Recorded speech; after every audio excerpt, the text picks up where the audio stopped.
What's happening, lads? Before we start this week's episode of the Have a Word podcast, do us a favour, make sure you're following us on all social media. We are at Have a Word Pod on Twitter, Instagram, and TikTok. And on top of that, don't forget to go and subscribe to the Patreon page, patreon.com/haveawordpod. Early access to these episodes, an extra episode just for you lot every single week on Patreon. And don't forget those monthly specials, of which there are 40 plus now. They're basically a movie every single month. Patreon.com/haveawordpod. Enjoy the episode. It's a belter. Wag wag, leads. You're listening to the funniest podcast in the game. From the heart of Liverpool, with Adam, Dan, Sensei Carl, and Finn. This is the one and only Have a Word. Brought to you by Manscaped, the very best products on the market for below-the-waist grooming. Go, Ed. Get on me. I would like to take full responsibility for being 20 minutes late this morning. Soz. 50 minutes late. Yeah. 20 minutes late this morning. 50 minutes late. You said yesterday 10 to me. No, it's 10. The public record is 10. You know it's 10. You change it to 10. Yeah, but That's all right. I didn't know you'd all agreed to get on board with my plan. Even so though I thought asked it was half 10 and I'm only 20 minutes late. 50. Time's hard. But we love him. How are you? I'm not sleeping well. My sleep's off kilter. I think it's because you've got carbs back in your diet. It might be actually. I might back go on the carnivore fucking for a couple of carnivore, weeks. mate. Oh, you're off it, yeah? Yeah, I've just been sort of keeping an eye on what I eat and just eating whatever. Let's eat some beasts. I don't feel any better for it. But the reason I stopped doing the carnivore, it wasn't like I felt shit on it. I just got really bored. Literally one night, this is going to piss off some of our more socialist listeners. I had a Wagyu steak with eggs for me tea and was bored. I was like, ugh. I just really, really, really I was like, right, that's a problem. Because this is the height of luxury food. So I need to just enjoy my food again. I wanted a sandwich. I wanted Warburton's bread with crisp on. See? I've had a crisp. You can have the best food on the planet, which is what I was having that night. And I was and I'd cooked it perfectly and I just didn't enjoy it. And I was like, right, this is a problem with this diet. I need to get off it for a bit. If I was in town walking through Hungary and there was a crisp butty shop or a steak gaff, I'd be like, let's go to a crisp butty shop. Yeah, also that crisp butty shop would cost $3.99, wouldn't it? Yeah, and the steak, the wagyu and eggs. Don't they say you can tell your social status on how you say that steak's name? Wagyu. So there's wagyu, which is apparently what it's meant to be. Wagyu. Apparently that's how posh people tell you're not posh. I think it's overrated. Having tried it a couple of times, it's fine. It's all right. I like it. I'd rather have a proper cut of really nice steak. It was all right. Bit soft and a bit greasy. I like it, mate. I mean, you should like it for the ridiculous prices. No, well, that's what I'm saying. I'd rather spend half the money and get a really nice ribeye or something. Let's go to Hawksmoor for dinner. Oh, here we go. Well, that's the reason I bought that fancy steak that night. Because Let's take everyone for an £800 lunch. Let's do that again for no reason. What are you having, Steve? £1,000 of me? Nice one. I went into M&S and for a really big piece of Wagyu sirloin, it was 18 quid. And I was like, that's very expensive to be eating at home. But I'd gone in and I was planning to go out to eat that night, but my plans got cancelled. So I was like, if I was in Hawksmoor and there was a Wagyu sirloin steak for £18 on the menu, you wouldn't even think about it. So I was like, I'm just going to get it and cook it at home. And I nailed it. I just didn't enjoy it. I'd still want a crisp boy. Meat. What makes it different? Is it just Japanese? More marbling, and it's Japanese. They've had promises whispered into their ear. The cows get the bum tickled and they're like, hey, cows were brought up on Pokemon, but in the original language. You're really good. You're such a lovely cow. Yeah. You're not fat. You're not a fat cow. what makes it You're a beautiful cow. Look at you. Look at them udders. And they just cow talking back. Japanese men caress the udders just for ages. Oh. Yeah, what is marbling beef? Marbling's just the fat. It's the Having a streaked or patterned appearance, like that of variegated marble. Yeah. It's beautiful. It's overrated. Sounds vile. It is just the other day. You shit it out. But yeah, I'm back. The bottom line is, I was in a ridiculously privileged position and not enjoying it. And I was like, that's disgusting. I need to just... Back to Chris Butties. Yeah, I've had a few Chris Butties. And now you're not sleeping. Yeah. Did you have midnight Well, no, Chris parties? like I went to therapy yesterday. And it was a bit of a rough one. So I was a bit like sort of off kilter anyway. You know, when you just have a rough one, you're just a bit meh. So then I was up late anyway, and I'm like struggling to get off my phone. I've got the fucking telly on, and I'm just like trying to distract myself, but my brain's going a million miles an hour. So the worst thing I can do in that situation is try and go to sleep, because then my brain's like, not distracted by your phone. Well, here's all these thoughts, lad. You fucking tit. How rough is the therapy? How deep? How deep are we going here? Are we like? Is she proper like breaking you down, man? Yeah. So we're way below surface level now. Past sort of like month or so, like and dealing with sort of the problems I have in relationships where like I expect certain behavior from partners, and how their behavior sort of impacts how I see myself, and also how that's rooted in how I experience my mum and dad's, and it's all the kind of stuff that like I always thought was fucking bollocks. Do you know how like a lot of therapists believe that like 90% of your adult sort of personality and your trauma and your problems is all rooted in your childhood? Yeah. I've always just thought that was just fucking pie in the sky bullshit until you actually start unpacking your own shit and you go, oh, it actually makes so much sense. Yeah. But it takes someone who you actually respect and someone who's really qualified to point it out to you and lead you the right way. My therapist is fucking unbelievable. And you have to do the work. She just nudges you in the right. Yeah.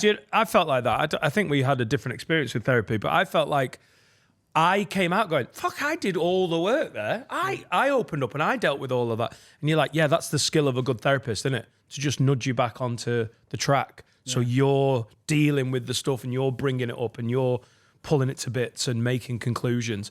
I initially thought, oh, you've not done that much. But then, of course, it was good because I did it and he got me to the point where I was doing it. I found the whole thing fascinating, but I don't think we went nearly as in-depth as you. But I've been with the same person now almost every week for over a year. Yeah. So yeah, like that's a lot, I had a bit of a gap, but like I'm about 40 sessions in. I'm 40 hours in. Holy shit. Do you know what I Ready mean? for your driving test.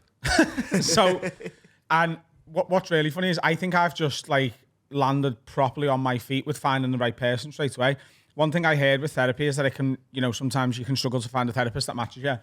And Alfie, who obviously I've spent quite a lot of time with over the past year because we toured together, like he's had about 5 or 6 different therapists throughout his life, I think.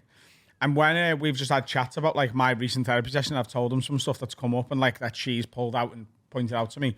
He's gone to me a few times like, where'd you find this bitch? Like she is so fucking good. He's like, I've never had anyone in the entire time I've been in therapy be this level of insightful. Right. And is she giving you is it like cognitive behavior where she's like, hey, try this or that? Or is it all just questions leading to you? Are you leading it? Or is she giving you advice and techniques or? So it varies week to week. Sometimes I get in and I'm like, I already on the way there have thought, right, I know what I want to start talking about this week. And I start and she just waits for me to take a breath and then unpacks what I've just said.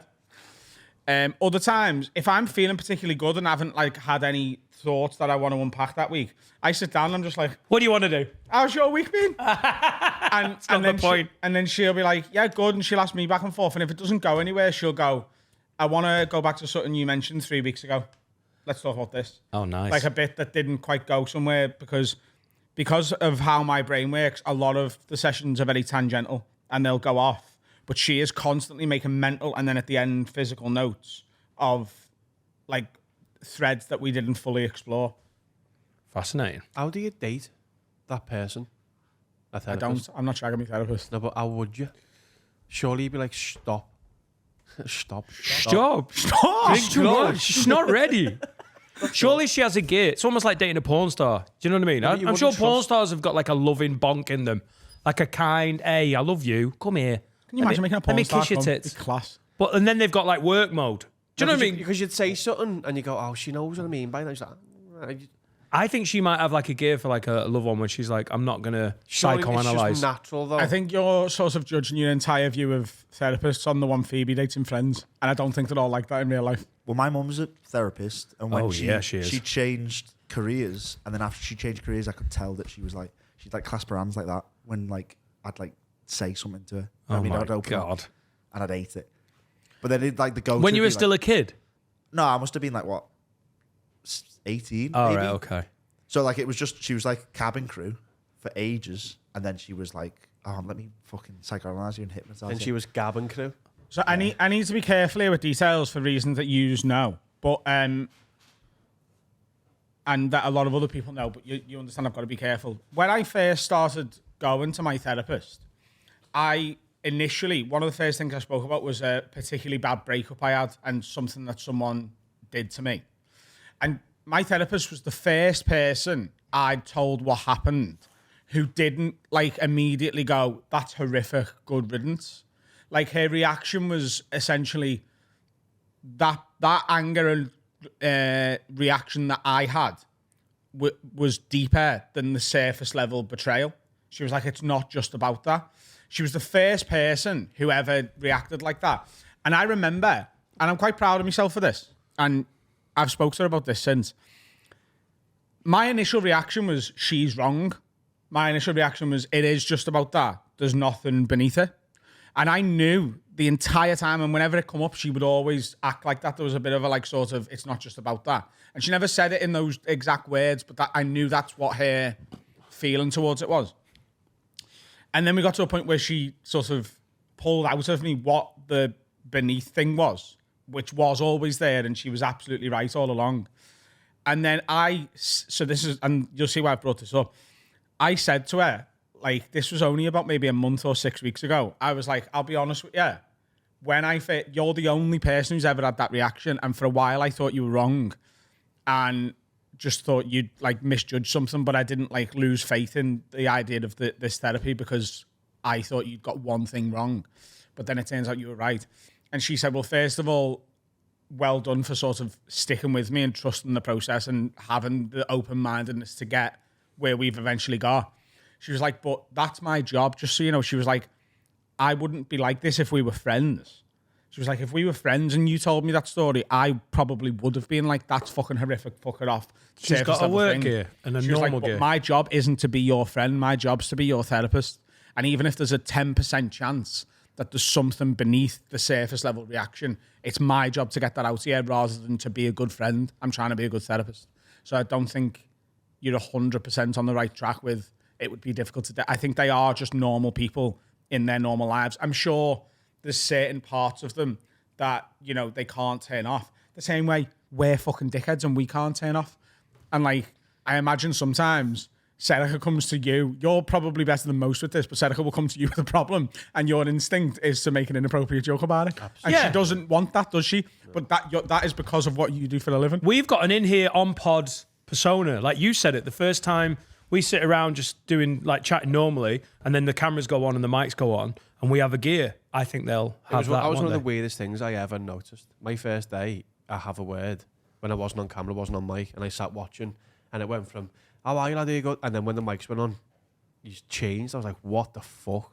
It was so jarring. It's fucking showbiz. It's like you just put a fucking like cloak on, you become like, I'm the same now. It's weird. Well, I said the exact same when I first came into the Rockcorn studio.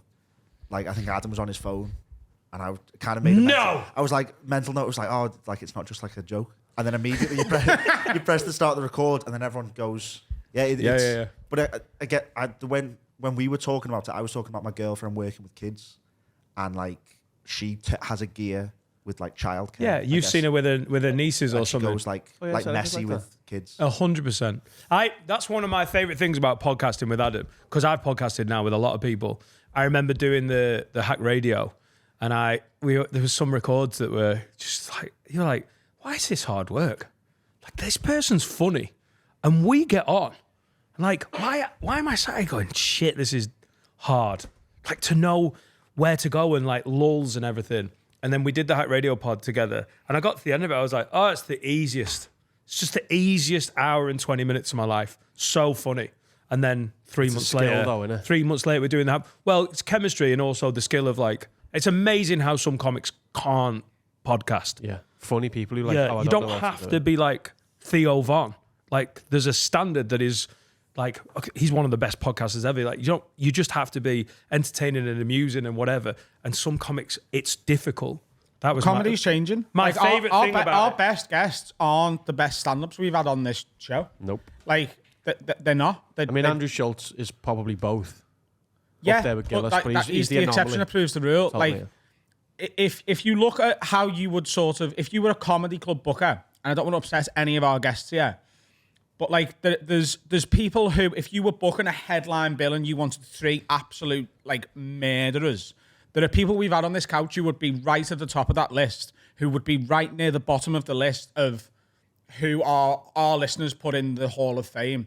And the exact opposite is true. There's people who would go right into the Hall of Fame who, if you wanted someone who was going to murder to a neutral crowd over 20 minutes, they wouldn't get a fucking look in. Like, It's not wrong. There's nothing wrong with that. That's just what they're good at. But it's the gear, innit? Have they got the gear to go, bang? It's not, there's no audience here. It's just us. Sorry, I just had an idea and I need to write things down. Oh, what's Is that that? an idea? Yeah. What's your idea? I want a Hall of Fame that we induct people into. It'd be sick. Well, I mean, Oh, we thought I mean, about that a long time ago. yeah. that was properly it. though. That was Well, the 100%. original. during We've got a lot of lockdown. wall space. Totally. I know we have. I'm trying to fill it. Let's Hall of Fame it. I'm a very sleepy boy. As I did the You did airport the run. midnight run. Yeah. Took Steve to the airport and he's going to cry about it for 6 weeks now. 6 weeks. You will, though. In Yeah. 6 weeks' time, you'll still be like, remember when I took you to the airport? You fucking Don't you cunt." live I like wouldn't use it 14 minutes against from the airport? No, it wasn't Liverpool Airport. I fucking pay for this taxi. It was Liverpool Airport. Liverpool Airport! Manny. Jürgen Klopp! Liverpool! If Stephen asked me, who I live near the airport, he lives nowhere near it, to go and get him and take him and tell him Yeah, I thought it sounded mad. it was Manchester. Oh, was it? Manchester. That was Manchester. I got back into bed at 20 to 5. 45 minutes. And I was on time. Like, just next time, just tell him to get a fucking taxi. I offered Why? because he done 2 for me. Because he's But black. why didn't you just get a taxi? What? Why didn't you? Because he offered. We're just nice people. Yeah, I know, Adam, but you're you just know. stupid cunts is what you are. You've taken me to the airport. I've taken Yeah, I you to the would, airport. because I'm a fucking... No, you have taken me to the airport. I have taken you. Yeah, because I'm a sucker for helping people. If people ask me for a favour and I can do it, I like doing it. Because it makes me feel good. Acts of service, love language, mate, okay? I resent you for it, but I'll do it because it makes me feel good. Next But therapy session booked in. Ready? It's true though. Like Seneca's love language, and we've spoken about this loads before, is acts of service, but it also gratifies me because that's how I show love as well. So like, she's won the jackpot. I don't need anything but go Oh, and so make me a cup of tea. your jigsaw. I feel your love. perfect jigsaw pieces that click in. Yeah, I feel love by doing things for the person I love or the people I love, and she feels love by going, "Oh, he's done that for me." He's done, like, so she has won the jackpot. What a woman! Of course, she has. Phenomenal woman. It's mad because, like, if I've got a partner and we're on the couch together and I go, do us a favour, go and make us a cup of tea. Like, if they make me a cup of tea, I feel class, right? And if they say no, I feel like unloved. But if, like, 3 seconds before I asked, if they went, babe, do us a favour, make us a cup of tea, I'll be at the kettle before she's finished that sentence. Yeah. The other times I go to the shop But for just lolly the ices. second I've asked, I'm not making a cup of tea. Because you need it. You expect it. I want just- it. I've asked you to do something for me. Show You're me my love. partner. Show me love and go and do it. But if you ask, I will reciprocate that. You just have to beat me to the question. That's exactly what it is. Seneca's, I've created a monster of a brat. She was in the bath today and she went, "I'm dead hungry." I was like, "What do you want to eat?" "I don't know." That one, I was like, "Well, you said you're hungry." And she went, Sorry, what? You made her a picky girl dinner and then took No. it to her in the bath? No, I mean, that's next done that. level. I've done that. What? Yeah, Here you are. Float these chicken dippers on the top.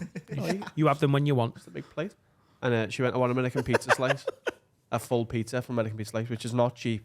And I'd already spent money early in the day on a Derek's for us. I was like, "Well, that's a lot of money." I was like, "You don't need that. I'll go to Tesco and get us something." She went, "I only want American Pizza Slice." And because that was a response, I was like, "Okay, you can get it then." I respected that's all I want. I was like, and I bought it. I went, "It's on its way." What? She Yeah, wanted. she's got me. She wanted a 19-inch. 18. We shared it, obviously. Oh, right. I thought, what the fuck? Only 18 inches. Where Calm is down, it's not 19. Where is she? She's not a pig. Where is she putting it? In her mouth. I want a whole American. Like, you're meant to buy it from the slice and you're buying. It's a wants the colossal whole- pizza. She wants the whole pizza. Oh, no. Like, American pizza slice is a lot better if you get the full pie because it's fresher. Fuck. If you get a slice, it's warmed up. Oh, 100%. I just thought she was eating the whole thing. I mean, No. that is a gargantuan pizza to. It took an smash hour. it. She was out the bath. We were together. We had to. But when she went, that's all I want. I was like, okay, I respect the bratness. Because I'd go, all right, let's go to something else. Yeah, I suppose. I won't as long do as you're not doing it all the time. Like, if she's doing that every night, I would not respect the bratnness. I'd be like, that's just irritating. A lot. Carl, I desire fish and chips. That is what Where she from, does. my love? Grimsby, Carl. Fresh from the waters. Drive for me, Carl. She loves lolly ices and ice cream. It's a thing. She loves jubblies. What jubblies are? Yeah. She's the jubbly queen. She loves them. The other day, Do you know in the past week, I bet 2 full boxes of the Roundtree's fruit pastels lolly ices. well, this is in the story. Earlier in the day, I bought her a box of jubblies, but they hadn't cooked yet in the freezer. They weren't ready. And she was like gutted. It was like 10:30 at night. She was like, oh, I just wanted the jubbly. Cooked. Yeah, I went, they aren't cooked yet. And she went, I just really wanted the jubbly. I'm just watching the tail, like, a countdown from 5. I got to 3 and she went, will you go and get me, like, I don't know, like a fruit pastel lolly ice? So I had to drive to Tesco. They're so good. They're so juicy. That's just love, innit? If you'd ever The seen a top picture of it, Serica and you're thinking, how fit is she? She's very fit. And this is why she can behave like this. Because she's beautiful. Yeah. She gets She away with gets it. what she wants. I like going to, when I go to the shop, like if I've got to go to the shop and it's anywhere near tea time, I go, does anyone want a treat? Yeah. And like Laura's like, she's always like trying to just watch what she's eating. What about Georgia Crunch though? And I love that. Of course. I love getting the Milky active Bar service buttons is for great. Jack. And like, You feel like I'm coming, Hubba I've got all the bubba bags for and goes, yay! I love that You feeling. feel great. But I won't do for myself what I'll do for other people. Like I'm really not good at sort of doing stuff for myself. Like in certain moments. Can't be asked going to the shop. Like if I'm in bed, comfy, and I could be like in desperate need of a slice of toast, there is not a chance I'm getting out of bed and going to that toaster for me. But in the exact same situation, if my babe goes, babe, go and do a slice of toast, I'm up and I'm doing it. Yeah. Are you good when your partner's ill? Yeah. Yeah. Serica is, But she's then- never ill, but she's awful. But when Hang on, I'm hang ill, on, but hang I on, looking I after you. expect to be fucking doted on when I'm ill.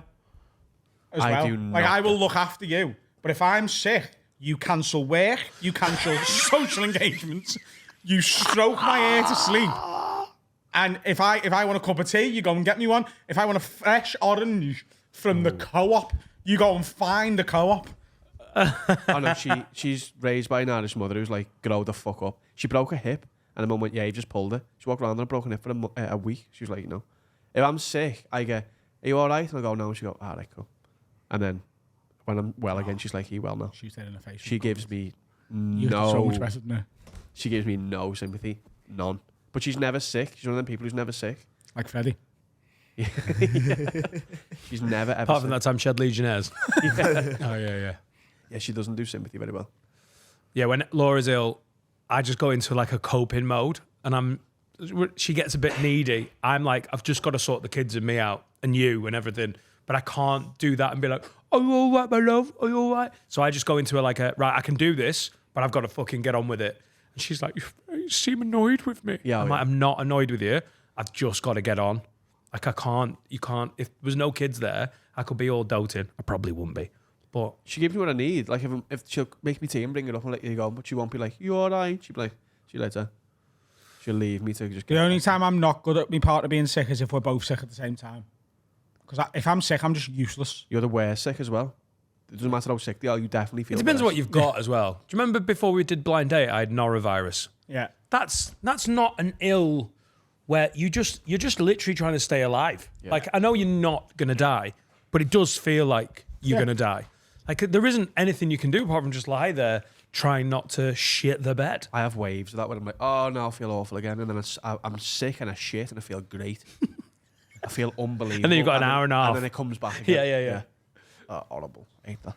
The worst I ever was, apart from COVID, in fact, I would say up there with COVID, was when I lived with me Auntie Carol. And I was so sick. I don't know what it was to this day. I had antibiotics and it sorted it out. After about 10 days, I lost 2 stone in 10 days. And Every clown. I was in bed and I would go to sleep for like 2 hours at a time. But every time I woke up, I had to change the entire bedding because it was just soaking with sweat. Like as if like you drop the bed in the bath and then put it back on the bed frame. Whoa. Have you ever Every questioned 2 hours. Have you ever questioned the piss? Have you ever gone, have I pissed? And you sniff it? Yeah. Because you're that sick, it's wet. And you're like, I must have pissed. No, I didn't. I don't think I did that. I think I knew because I was literally drenched. So Yeah, unless but I pissed all over my own face as well. I've done that gone, so many it times. cannot be that wet unless she's thrown me in the fucking sea. Sometimes I go, Whenever that's like a virus though, isn't it, that you're fighting off when you go that hot. I go down and like lay on the kitchen floor. oh, lying on the bathroom floor. You know, is because incredible. it's the cold. It feels like the coldest place in the house. Just need to cool down. Just like, and that's when you know you are so ill. When lying on a bathroom floor the best. is better than anywhere else. Bed's horrible. It's dead hot and it's where all the horrible smells are. Do you know sometimes when I'm hungover, the best thing I can do is just go to the other end of the bed, like head where your feet should be, feet where your head should be, like feet on the like headboard. Yeah. Like so, like you feel sort of like you can't go any further. Just upside down, it's so much cooler. I'll fall and asleep so in- much more comfy. I'll fall asleep in 3 seconds if I do that. If you switch ends, it's game over. You're done. Change an environment. I just go left to right. Because I sleep on my own in my bed, don't I? I sleep but by I like always one sleep top in bed this. I sleep on the same half. Do you? So, yeah, That's It's fucking psychopathic. You sleep on a half. I sleep like I'm a widower, and Laura's died, but she's just across the landing, farting and snoring. She's on the floor. She in Oh, bed? my nieces Just are here in the this doorway? week. Oh no, we're gonna have to share a bed for. For what? Oh god. My wedding. No, for the next 3 nights. My nieces are over from Sheffield, so it's going to be loads of fun. My kids are going to be ecstatic, and then I'm going You to be sound sharing really a bed. excited about it as I'm well. sharing a bed with Laura, I shared a bed with my wife for 3 days. Fuck off. with more children in the house. Brilliant. Oh, great fun. Good fun. Also, my kids, middle of the night, they wake up, and they're like, you know what, I need to go and check on mum, which is great when she sleeps alone, because then she just has to deal with it. Yeah, that's so cute. Yeah, they just get in with it. They're like, "I better die, better." Oh, they're not like, are you all right? No, they're like, "You all right, mum? Mom, Everything you're right? right. You okay? Right, back to bed. Cup of tea, love? No. Off to bed. Sound You off. okay there, mum? Well, just to let you know, I have shat me pants. I'm 3. I'll deal with it myself. Don't worry about that. Get on me. Jack gets up and just gets I love in the how bed. your kids are always scousing your impressions. I know. You know, It's, both of them. it's so funny. All right, lad. Nice one. Fucking get on me. What, so there's 40s in the bed? No. one sec. Oh, you get kicked off. No, I'll just go in the garden office, which in the middle of summer is a fucking nightmare because it's south facing. It just warms up all day. Do you know what I mean? Yeah, you're scared though. It's You just feel sweaty as fuck. And you get aircon in there. A lid offered, and I was like, "Yeah, I'm thinking about it. Maybe, You should do. Especially Yeah. if you've got to sleep in there. yeah." Also, someone messaged me about clad in the back of my house, and I've lost your message. Give us a shout. Thanks. I hate that. Give me a heads up. When someone, when you forget someone's DM. So many people go, "Hey, you mentioned this." Is want it? like the amount of stuff that you just mention it like. In the Patreon episode yesterday, I mentioned lowriders. I bet you anything by the end of the day, everyone's like, "Lad, have you seen this one? It's for fucking sale. It's only 70 grand. I've You're been fucking sent minted." so many Ford Rangers. Like so many Ford Rangers Oh, to my 100%. DMs. Everyone that has sex on holiday sends me their little brum brums, which I love. If you are in the picture, I'm not like some people just send me a pint and then 2 cars. I think what we need to I do like that. sometimes is just for people who are like first time listeners, we need to contextualize some of our references. So when we just say like, because Alex Brooker's on today, and we might get a lot of new listeners, and just if you are an Alex Brooker, Who are going to be listener, like, "This is a really positive podcast about mental health." Nope. but Dan, what do you mean by everyone who has sex on holiday sends you their little brum brums? Well, do you know what? I can contextualize it, but it still won't totally make sense. I went to Tenerife and we sort of put an over-under on how many times I was going to have sex with my lady. And every time we did, I put a little card Dan's on my wife stories. is a pussy terrorist, isn't she? I thought you were going to say something else. Do you then. get what? A pussy terrorist. I don't think you're helping the situation. You're negotiating with terrorists. Just Yeah, but she's kidnapped. no. Isn't she? She's not. She's not. Kidnapped pussy. Like Gareth Southgate. And, hey, by the way, new listeners, we're back to our normal form. Your wife's a pussy terrorist.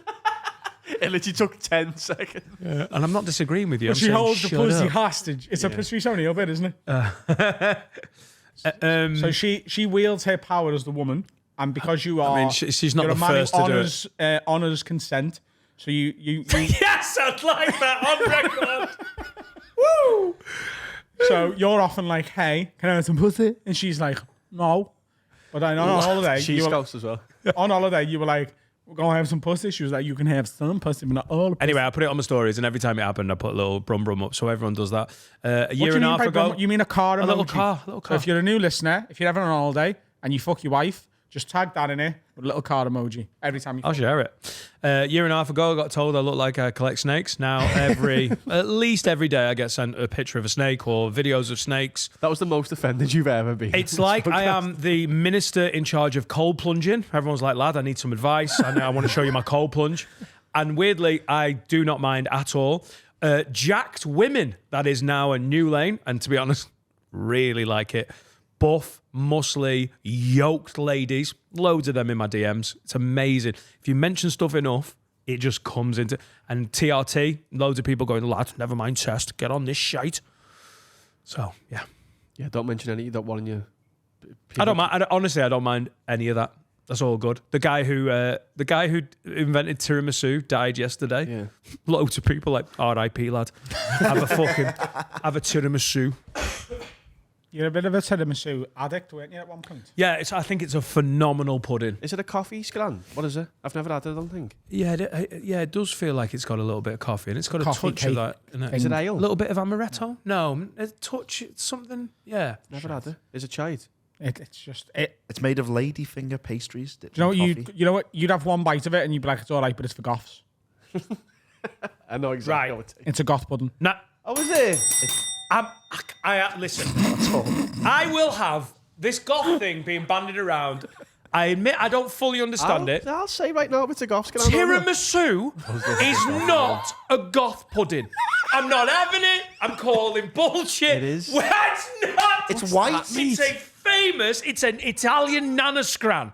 No one's going, yeah, Italian nanas, they're all fucking goths. Look at them.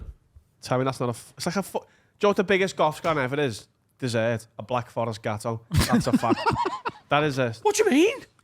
We're not even arguing on that. Right. A Black Forest gatto is a goth scran. You have never seen a goth. That's up there. You have never seen a goth eat a Black Forest gatto. No, that's not what goth stuff means. It's not for goths. It's sorry. goth to order it. I'm That's so exactly sorry. it. I'm so sorry. just don't- It's me not understanding it. Yeah, it's a goth scran. Not because they eat it. It's Right. similar to being in school and saying that's gay. It doesn't mean It's you just are the gay. new gay. It's Goth just- is the new gay. Orange is the new black. Yeah. Tiramisu is the new Black Forest gatto. Yeah. Bit goth that lad. I've googled what do goths eat. It's not. No, that's not what it is, Harry. If tiramisu's on that list, I'll give you £1,000 right It's now. nothing to do No, with it's not like. goths. Here's what he God, means. I'm so sorry. How stupid of me to think it was something to do with goths when Listen, you went tiramisu's a goth scran. Yeah, Thank listen, you, Dan. here's what it is. Thank Right, you. like if you've got like 5 dessert options, the shittest one that only a weirdo would order is the goth one. Cheesecake, not goth. No, Never goth. goth is cheesecake is scouse as fuck. Oh, do you know what I'm going to get the Black Forest gatto. Goth over here. Dark breads are goth. Sushi. Pumpernickel. What? Souls What, eating souls? and bats are also goth. Oh, yeah. Oh, no. Fucking shit. Alcoholic drinks. Do you know what? Sushi, Curry. kind of goth. Curry is goth. No, it's not. What are you talking about? No, I tell you, no, that's a list written by big goth mates. They just want everyone. The Undertaker. Right, give me any restaurant. Give me any restaurant in like a chain. Give me a chain. What, that does curry No, and fucking sushi and any chain. tiramisu? Any chain. Wagamama. Wagamamas. Okay, I was thinking Wagamama. Wagamama as well. I think it's because of Wagyu, isn't it, from before? Oh, yeah, Wagamama menu. Okay. Ready? Food menu. I'll tell you what the goth scran is. So many people commenting going, well, yeah, you make the rules. Yeah, it's my word. It's not my word, but I'm owning it. Shut up. There is Indian goths. There is. So maybe Harry doesn't get it. I was lost out. If you say chicken katsu curry is the goth one, No, Wagamama. no, It isn't, no, is that's it? the Not at all. It's the opposite. Good. Wagamama's not very By the goth, way, is it? if you're a big fan of Wagamamas and you guess this right, I would say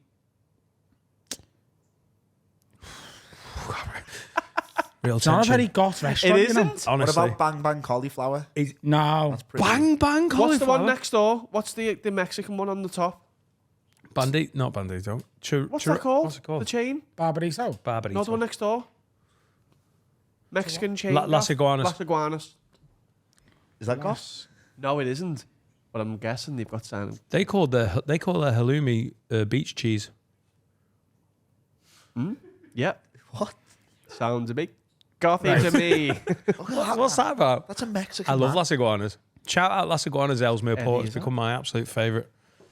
It's always they've got curly fries. Right, do you Oh, wanna- let's have a can't break. Find anything. Nah, Like the menu's not working. the internet's goth. Let's have a Goth break. stuff is like the shittest one. Yeah. Like it's like going into like get like do you know the drinks you get in them shops? Do you know the boss man shops? Oh Yeah. yeah. There are goth versions of drinks there. That aloe vera drink in one of those Oh, shops. the green one. Yeah, goth. Wow. Monster's also goth, but that's like grandfathered in. I'm not having tiramisu as goth. That's offensive. There, you know. If we were in a restaurant and it was like cheesecake, brownie, Kinder Bueno cake, all that gear, And Yeah. tiramisu. and you went, oh, get a tiramisu. Tiramisu's fucking gorgeous. It doesn't matter if it's good. It's goth. You've got no concept of what this Oh means. well, colour me goth. I'm having a tiramisu in honour of fucking Jeff Tiramisu, who died yesterday. Was that his name? No. Oh, that would have been a bit on the nose, wouldn't it? I've never had it. I'm going to before. call this cake the Jeff. I call it tiramisu. Right, let's have a break. What was his name? Roberto Linguinotto. Oh, Rest in peace. fucking goth. Now then, ladies and gents, time to talk about my absolute favourite sponsor. It's NordVPN. Favourite sponsor? Love Well, him. that's good, that. Because Love at when they first came on board, you were like, I don't even know what a VPN is. And now they're your favourite sponsor. I thought they were brand new. Sorry. What's a VPN? What's a VPN? Yeah. It's a way to up your internet security and also to change the location that your laptop or computer thinks it's in.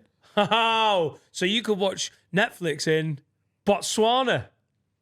Yeah, but you could watch it in the UK and just have your laptop think it's in Botswana. Oh, you don't have so to you go get to Botswana Botswana. and Netflix. Ah, yeah, that's It's the like mistake. a digital travel thing. I've you know been what I wasting mean? money on flights to Botswana. And we've got an offer for our listeners. If you go to nordvpn.com/have-a-word, you get an extra 4 months when you sign up for the 2-year plan and 20 gigabytes of eSIM data. So you can go, if you go on holiday, you know, like so often you can get like charged for using your phone abroad. Like in Botswana. if you go physically to Botswana, Yeah. then they'll give you 20 gigabytes to use while you're on your holidays. Amazing. You need VPNs in your life. Better security, and there's loads of films on all the different streaming platforms that are limited to certain countries. Find out what country that they're showing your film in and just sign up and then be like, oh, I'll use my NordVPN. And here we are. We're in Mozambique. NordVPN.com/have-a-word. Go and watch Madagascar in Madagascar, but from the comfort of your nan's living room. Oh my God, yes. If you love what we do on Have a Word and you are just listening or watching the public episodes, please sign up at patreon.com/have-a-word-pod because you will get so much extra from one of the biggest patrons in the UK, an exclusive episode The biggest every in the UK. Wednesday. One of the biggest in the world. What? We're top 20 in the world, aren't we? Top 20 in the world. We're not the biggest in the UK. Who is? Shits and gigs. Really? They are Yeah, good. they've smashed it. They are good, though. Go and check them out. They're They are unbelievable. good. They've smashed it. Try and get them on, actually. And we do extra episodes. We do early release. And then we've got basically every month a Patreon special, which is a TV show standard, hour and a half, sometimes longer, where our brilliant videographer, creative director, Will Hutchby, makes these unbelievable specials. We've got, what have we just done? We've just done Soapbox. the Soapbox special, part 1 and 2. So Box Part 2 is probably our most popular special ever. Yep. In terms of like everyone, how highly people rate it if they've watched it is through the roof. And that's compared to like Nashville and Amsterdam and all the ghost hunts, which are all like fucking fan favourites, and you can go as soon as you sign up. By the way, for like even the minimum tier of £3, you get access to the entire back catalogue. So It's like 40 or 50 of these specials now, and Probably we've got coming more up- coming. Probably coming up to like 700-800 hours or something cheaper for £3. You get it all for £3. the best value deal on the internet, mate. Fuck. We're the best. Where's your? Sam Wells says, I have a question. You know how some singers, songwriters will write a song and give it to someone else because it suits their style better, etc. Have you ever written a joke and thought it suits another comedian's style better? And how would you feel if someone came to you with a joke and said it suited your style? I've never written a bit and give it to someone else, and I wouldn't. I had an arena level comic ask me to help write his new tour with him. He came to me and was like, offered me a job. This is a few years ago. Yeah. He was like, I'm going to have a couple of writers for my new hour. Do you want to be one of them? And I was like, no. And he was like, oh, any particular reason why? And I was like, because I'm trying to catch you up and I don't want to write a good bit and give it to you. Like, I'd rather keep it. Like, there's no amount of money you could give me that makes that worth it for me. And certainly not like, writers are on a pretty sort of standard rate of like 400 quid a day, and everything you write in that day you give to the person you're writing for. I'm just like, I was like, my career's going well enough that I can afford to live on what I'm earning. I don't need that extra money, and any new bits that I write, I want for me. I don't really think I ever write a joke and think, oh, I couldn't do that. That would be better than someone else's voice. Because you write your own bits, don't you? There's a comic who had a bit. It was Simon Wozniak. He had a bit about sort of 8 years ago now, and he did it a couple of times, and he was like, "Oh, I'm going to stop doing that. I don't like it. I'm just going to bin it." And I was like, "I'll buy that off you." And I wasn't going to do it the way he'd done it. I was going to change it dramatically, but the sort of the angle he'd come up with, I loved. I just didn't. I thought there was so much more to it than he'd done with it, and he was going to put it in the bin. And he was like, no, I don't want to sell it. He's like, just in case I ever come back to it, I don't want to Which he sell might. it. And he did. And but like, I was like, I don't ever want to be accused of nicking someone's idea, even if they're going to bin it. So I'm not going to do it unless you give me permission, and I'll pay you for the permission. And I wasn't trying to take his joke. I was trying to take the sort of concept he'd looked at something with and like take it my own way. Also, it's like, But he said no. it's sort of how it works. Benny Boot, when Benny Boot retired, do you remember Benny Boot? He's my favourite comedian. Oh ever. my God, what a fucking legend. When he retired, because he's a fucking genius, and went, he's the oh, goat. this is bullshit. He's a Buddhist monk now, isn't he? He's just goat. gone and had a different life. Matt Reed's one of his best mates. And Matt went, hey, if you're retiring, can I have that bit and that bit? And Benny Boot was like, I'd love you to. And then Matt Reed started doing those bits. I have no problem with that. Matt Reed's never like made that a secret and been like, no, they're my bits. Like he's gone, yeah. My best mate was retiring. He had two of my favourite bits. And I went, can I do them? Go and check Benny Boot out on YouTube, by the way, because Jesus he Christ. is the GOAT. Also, super sound, could have been a fucking rock star. He's got that weird, do you know what I mean? If he'd have been a lead guitarist in a band. Constable Harrison is He probably wrote me my a favourite Christmas joke. card once from Constable Harrison, and I cherish it still. I still got it. I remember doing the Lee Evans warm-up gigs and thinking, I was just watching him and he was at the early stage of like writing what was his last tour show. And honestly, he must have done 200 jokes. It felt like it. Felt like he was going piece of paper after piece of paper, and his writer was in the dressing room just banging them out. It was almost like, you're like, are you trying to break the record for most new material ever done at one show? He did 50 minutes. And I remember coming away from that first night going, I've got 2 or 3 old bits that I don't do anymore that Lee Evans would fucking smash with. They're tested, they're funny, and I'm sure they got that tour show exactly where they needed to be. But at the point where he was at the Glee in Nottingham with me, it was like way off. And I remember the stuff about, I just had a bit about, it was dated, but I'll be honest, I think Lee Evans' crowd wouldn't have known the difference. And I toyed with the idea of going, you can have these or you can buy them off me. But then I was like, you don't ask that. You wait for someone to ask you, don't you? I can't go, hey, do you know what I think compared to this shit? I've got a few bits you'd love. I've got a question about that because I saw you do it the other day. Do you know when you get off stage and some peers watch you and they go, why don't you add this line? Do you ever get your back up? No.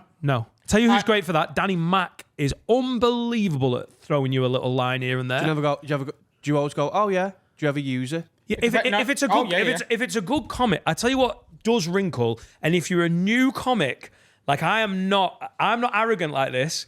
But if you, I'm never arsey about stuff. But it's a weird little fucking irritation when you are an experienced comic and a brand new comic goes, hey, do you know, I've thought of a little tagline. I'm like, write one joke that I like of your own. Do you know what? Here's the thing. If Paul Smith or Danny McLaughlin or Dan or Brennan or Alfie comes to me and goes, I've got a tagline for you, even if I think it's a bit naff, I'll be like, nice one. And I just won't use it, right? If you're a newer comic, if you're essentially still an open spot, you better be fucking sure that's what I mean. that tagline is fire. If you're going up to a really experienced touring headline comic and going, got a little add-on for you there. Because if it's shit, you look like a fucking idiot. Paul Smith gave me a tagline that became one of the biggest laughs in any bit I've got. So in my lazy eye bit, I always had the bit about putting the thigh into my eye. And it was a full routine. It worked and it was class. But the line, I was the only kid at school who could do heads and volleys at the same time, is Paul Smith's line. He was like, add this in. That's the one I thought when... So you never get your back up unless it's a really inexperienced comic giving you a dog shit add-on, because you're just like, how fucking stupid are you? When you start comedy, and I remember it, you want to do things that comics do. You know, you want to sound like a comic, you want to be like a comic, and you end up doing little things like that where you're like, if you just took a step back, you'd go, probably best that I just take a knee for this one. I tell you what's also mad, and I really enjoy, is when you've been going a while and you've turned material over, when a comic that you respect goes, hey, why don't you do that bit anymore? And you go, oh yeah, fucking class. Rummy, who I run the CCC with, did the tour show at the start of the tour last year. Started in Chester at my gig. And Saturday the 10th of August, by the way, the Comedians Club Chester, Danny Mac is closing. It'll be a great bill. Dave Longley, Barry Dodds, Hayley Ellis is comparing. I'm away. But he went. I was saying, like, if I write a new bit for this tour, I know I've started the tour, I'll keep fiddling with it, because with Smasher the year before, I really boxed it off through fear of like fucking any show up. I sort of nailed it down really early, almost before the start of the tour, and just kept doing it and sharpening it, but I didn't change much. And with Special, I wanted it to evolve a bit. And he did that thing of like, hey, well, why don't you do that bit? It used to make me piss. And I'd completely forgotten it. Dropped a whole chunk, put that in. It flew. It never did anything but rip for the rest of the tour. I love it when people do that, because I forget bits of my own, like, you just turned over so much. You're not got it libraried? No, I don't want it libraried me, so I didn't forget. I've got all the ideas in notebooks, but because I don't write things out word for word, there's no library like that. I haven't even got the notebooks. I've told Laura, if I die suddenly, burn all the notebooks, because I don't want anyone being like, I tell you what, we should publish some of this shit. Oh my God, he's a fucking moron and dyslexic and not funny. You know, if a comic, if you've got a comic on a bill, whatever, that has maybe had a writer write all their bits or has bought some of their bigger sets, do you look at them slightly different, or is it just part of the kind of... Well, there's not a lot. The only people who really do it... Well, this is changing, actually. There was a Chortle article about this last week. But the only people who do it are arena-level comics who are busy. So, like, if they're doing a lot of TV and hosting this and hosting that and doing the travel show with whatever, they get writers involved because they've got to keep touring to keep making proper money and to keep their fan base engaged. But they haven't really got time to write and be in the clubs and whatever. I don't respect that as much as... I don't respect it at all, really. I think, you know, what we do is stand-up at its best. It's the highest form of self-expression. Now, taking the odd line or taking a concept off someone and going, I'll run with that and change. But writing full shows, I just don't know, like, what are you doing? And I think it's a bit sort of sellouty. It's commercial and soulless. And it's not completely. But I know there's 3 names I've got in my head of people I know have got writers for them, and I don't know all of the comics that we've just mentioned in the last sort of 5 minutes, I don't know one of them that would list one of those as their favourite comedian. So we don't need to name names. We don't need to be twatty. But the names in my head who are your favourite comics are not the guys who've got a team of writers. And it's no disrespect. Do what you do. Make your money, whatever. But like the self-expression thing is so true. Now, having said that, there are some fucking brilliant comedians who have writers for things. I know the team that Frankie Ball used to use for, what do I mean? Mock the Week. Yeah. All great comics. And he used to just go, hey, these are what I need jokes on. This is how much I'll pay you for a joke. And he was using Scottish comedians and paying them well. And all of them were benefiting from that money and that sort of like, and they all went on to do well. That's fine. It's a TV show. Finn Taylor with Finn versus the Internet, Horatio Gould and Vittorio Angeloni. That's not the same as stand-up. It's not the same as stand-up. No. I used, when I did the 10 o'clock show, I got Danny McLaughlin to do a day's writing with me, and I paid him £400 to come and sit with me all day, and we wrote a load of jokes for the 10 o'clock show, and then they all got cut out. On the subject of like your sort of back catalogue and stuff, I had an idea the other night. There's a lot of clips that I had go viral really early on at Hot Water, and I don't own those clips because Hot Water own them. I think I'm going to do like a 3 or 4 night run at the Jacaranda, or maybe like somewhere that looks a little bit better on camera in a couple of weeks, and I'm going to call it Adam Rowe's old stuff. And all like my old bits that did really well, I'm going to refilm and re-put the clips out. Set up cameras. As my own clips. Can I put my name forward for some stage time? Superb. I'm going to do some really old bits, film it 3 or 4 times, pick the best one of each, and get them out on TikTok and Instagram and stuff, and ahead of my special going out. And I seen the first edit of my, or a chunk of the first edit of my special the other day. And if Netflix don't want to buy that, and that goes on YouTube, it is going to look like the biggest dick swing of all time, because it looked better than anything on Netflix. Yeah. Never mind anything on YouTube. It is absolutely absurd, and the job Will has done on it is a fucking joke. Yeah, it's beautiful. Come on, I Netflix. I look mad because I've got a fucking absolute lumberjack beard. You're at the start of your new look. It like You said that though. You said you'd like not look back and enjoy the look because you were. It's not that though, because I don't hate it as much as I thought I would. But the big beard and like the half short, half long hair, because it's just starting to grow out. It's such a weird stage to have filmed a special in. It's like I found it really funny because I'm like, that beard was an experiment that didn't pan out, and that hair was essentially 6 weeks into what is now a 7-month growth. And I only looked like that for 2 days. But now you look like that forever. It's Come on, funny. Netflix. Well, we're going to make it and give them it and go, do you want this? And if they don't want it, then it goes on YouTube, and it'll... Either way, it's going to be the best thing I've ever put out. It looks... It's insane. I'm going to give you a choice here, Adam Rowe. Would you like to do some icks? Would you like to do some revenge stories? Or do you want to do a couple of have a words? I would like to do some icks, and if they don't go anywhere, then we'll do some revenge stories. You'll just see a mad jump. Nice.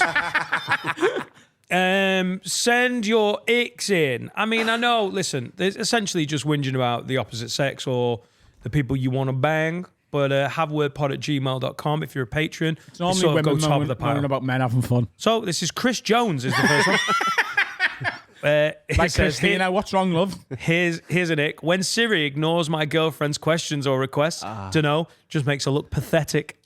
So I'll be honest with you. I use Siri, and when Siri blanks you, it is the most embarrassing thing in the world. When you're like, "Hey Siri, do us a favour, set a timer for 11 minutes," and Siri's just like, "No." Yeah, you do feel like the robots are laughing at you. Do you say please and thank you to Siri?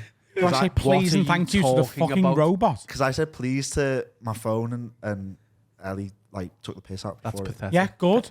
But what if they come alive in the future? She had What? an ick. Oh, What if, Harry like, said this- please, we'll leave him. What if they like, I don't know. You think the robot overlords are going to remember my some manners from 2024? If my phone comes at me, they'll go, that was the fella that said, please reroute. Yeah, but he's also the fella who wanked in front of us. They might have liked that. Right. Billy Oh, Elliot they was on. love it.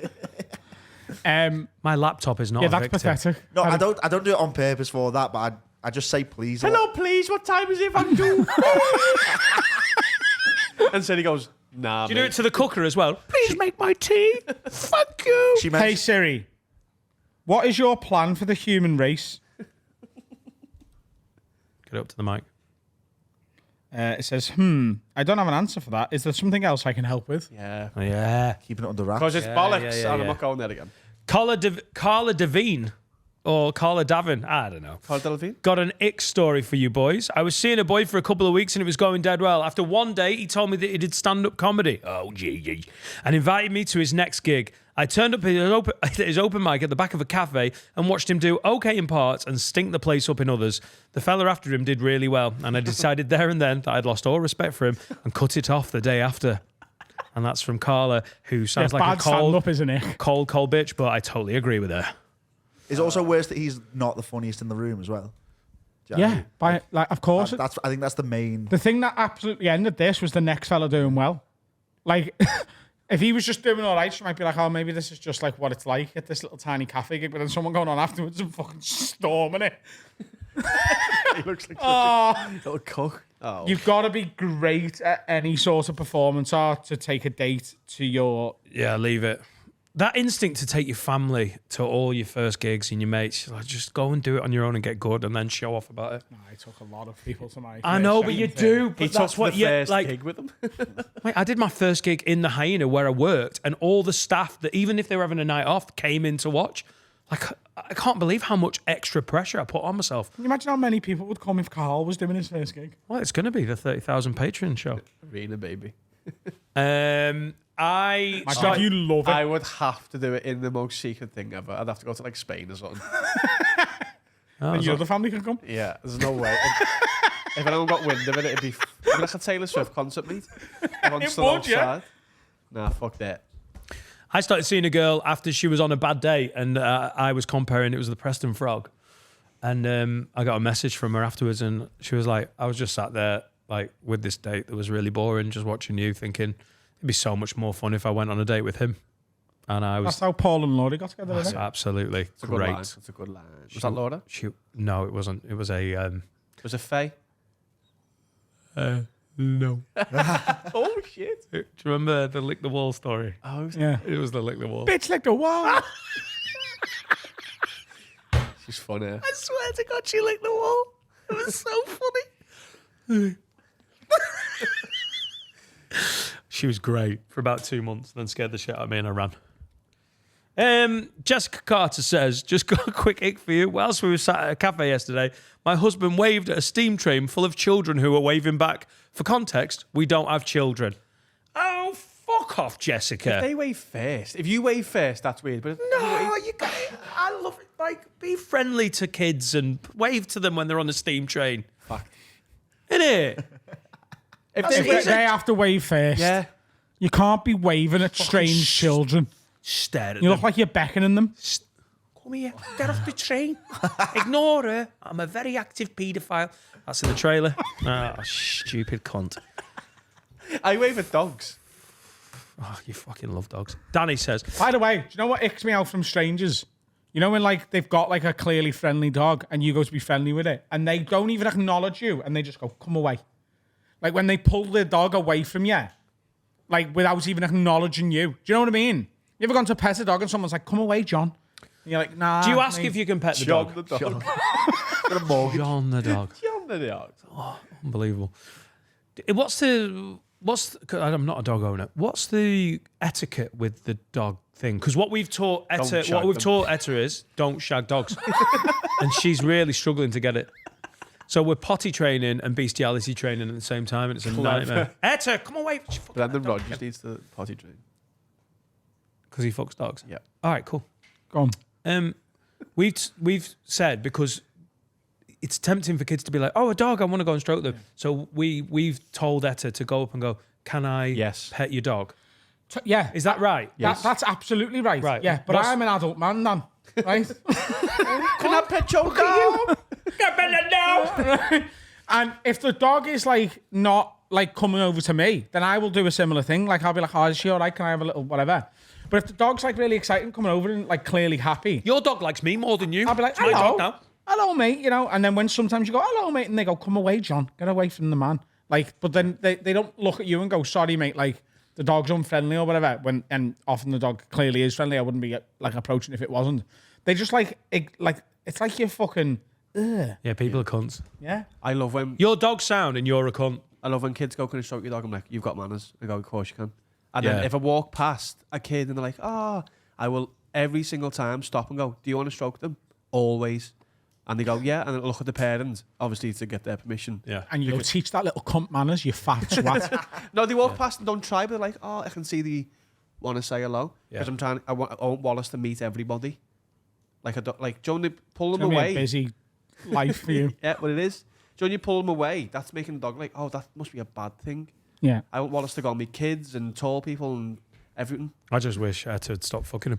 Danny says, Kids or tall people. Danny says, got an ick for you, Lids. Tall kids. My girlfriend only takes one photo when taking group photos or photos of people. That's psychopathic behaviour. The correct way is to take 73 photos and pick the best one. That can't be an ick, though. Don't stop An taking ick. photos. Yeah, An ick. An ick. Danny, can we have sex tonight? No! No, because you only took one photo at that fucking event. No, it's not right. I take photos when they're getting themselves ready. Yeah. Do you know when they're getting Yeah. like in position? Because you will catch a candid one. Take so many that they're like, that's a lot. Because there will be one with like, that's sick. It is a bit of an ick when they can't work the phone, though. And it, you know what I mean? I just love it when people go, can we have a selfie? And then they go, bah! And you're like, yeah, well done. That was Yeah. great. When someone they're asks for the picture and then can't do the picture. Oh, Take lots of photos, all angles, up, down, side. Be a good photographer. People respect it. Sophie says, here's an ick for you. My boyfriend overly thanks people when driving. He'll thank people that haven't even really let him in. And drivers that do let him through, he'll gesture so much that one time he made the car swerve. It's not that much. It's not needed. And it gives me such an ick. And that's from Sophie. polite men. Ugh. No, come on. You do know what she means. You do know what she means. Thank you, mate. Ugh. Disgusting, you. If someone was there, no going, pussy for you. thank you. Thank you. Are they deaf? Thanks, mate. Going through. Thank you. Oh. No, you don't always make the sound, do you? I don't do any talking. I just use my hands. Thank you. Thank you. I just go, I sign language, thanks, just in case. do you press the hazard lights? Yeah. Oh, if someone lets me in and I'm in front Yeah. of them. Hazards. 3 clicks off. Oh, I don't go 3. Yeah, because otherwise it looks like you've done it by accident. It needs to look purposeful. Wow. I tried to flash someone the other day and my windscreen wipers, like the liquid, went up. Nice. I don't think I should Hey, be allowed on the road. what's the one where they do left, right? Have you seen that one? I do that when I'm laughing at the person behind me because they've lost. Oh, right. Because I think hazards is the thank you. The left, right's a bit... Is a piss take. It's fuck you. Haha. I am in front of you and you tried. La la la la la la. I do that every single time I get in the car. I'm I'm so a aggro. cock in the car. Oh, I would despise me. And when people don't do things for me that I know I wouldn't do for them, I still get pissed off. Soz. Emily says, last one of the icks. Emily says, my boyfriend has a curfew where he has to come off the phone at 10 because he has a younger brother. Really makes me cringe when I hear his dad come in to tell him to get off the phone. Depends how old he Yeah, is. Emily. How old's your boyfriend? Is he 13? I think you're still on the house phone. Like, I think she means like him being too loud rather than like. Get off the phone. Get off- Your off little the brother's in landline. bed. I'm in the garden, Dad. I'm out. You rang me. I don't care where you are. Get off the phone. Was that email sent from the late 90s? If he's like 18 plus, then yeah. But if he's a young lad and he's at home with his parents, maybe yeah, I get it. But if he's like in his 30s, Laura signed up for the allotment. She's got it. Just a callback to yesterday's Patreon exclusive episode that we recorded. It went out on Wednesday. And she's now an allotment owner. It's costing her £5 a year. So we're just going to probably get it on Klarna.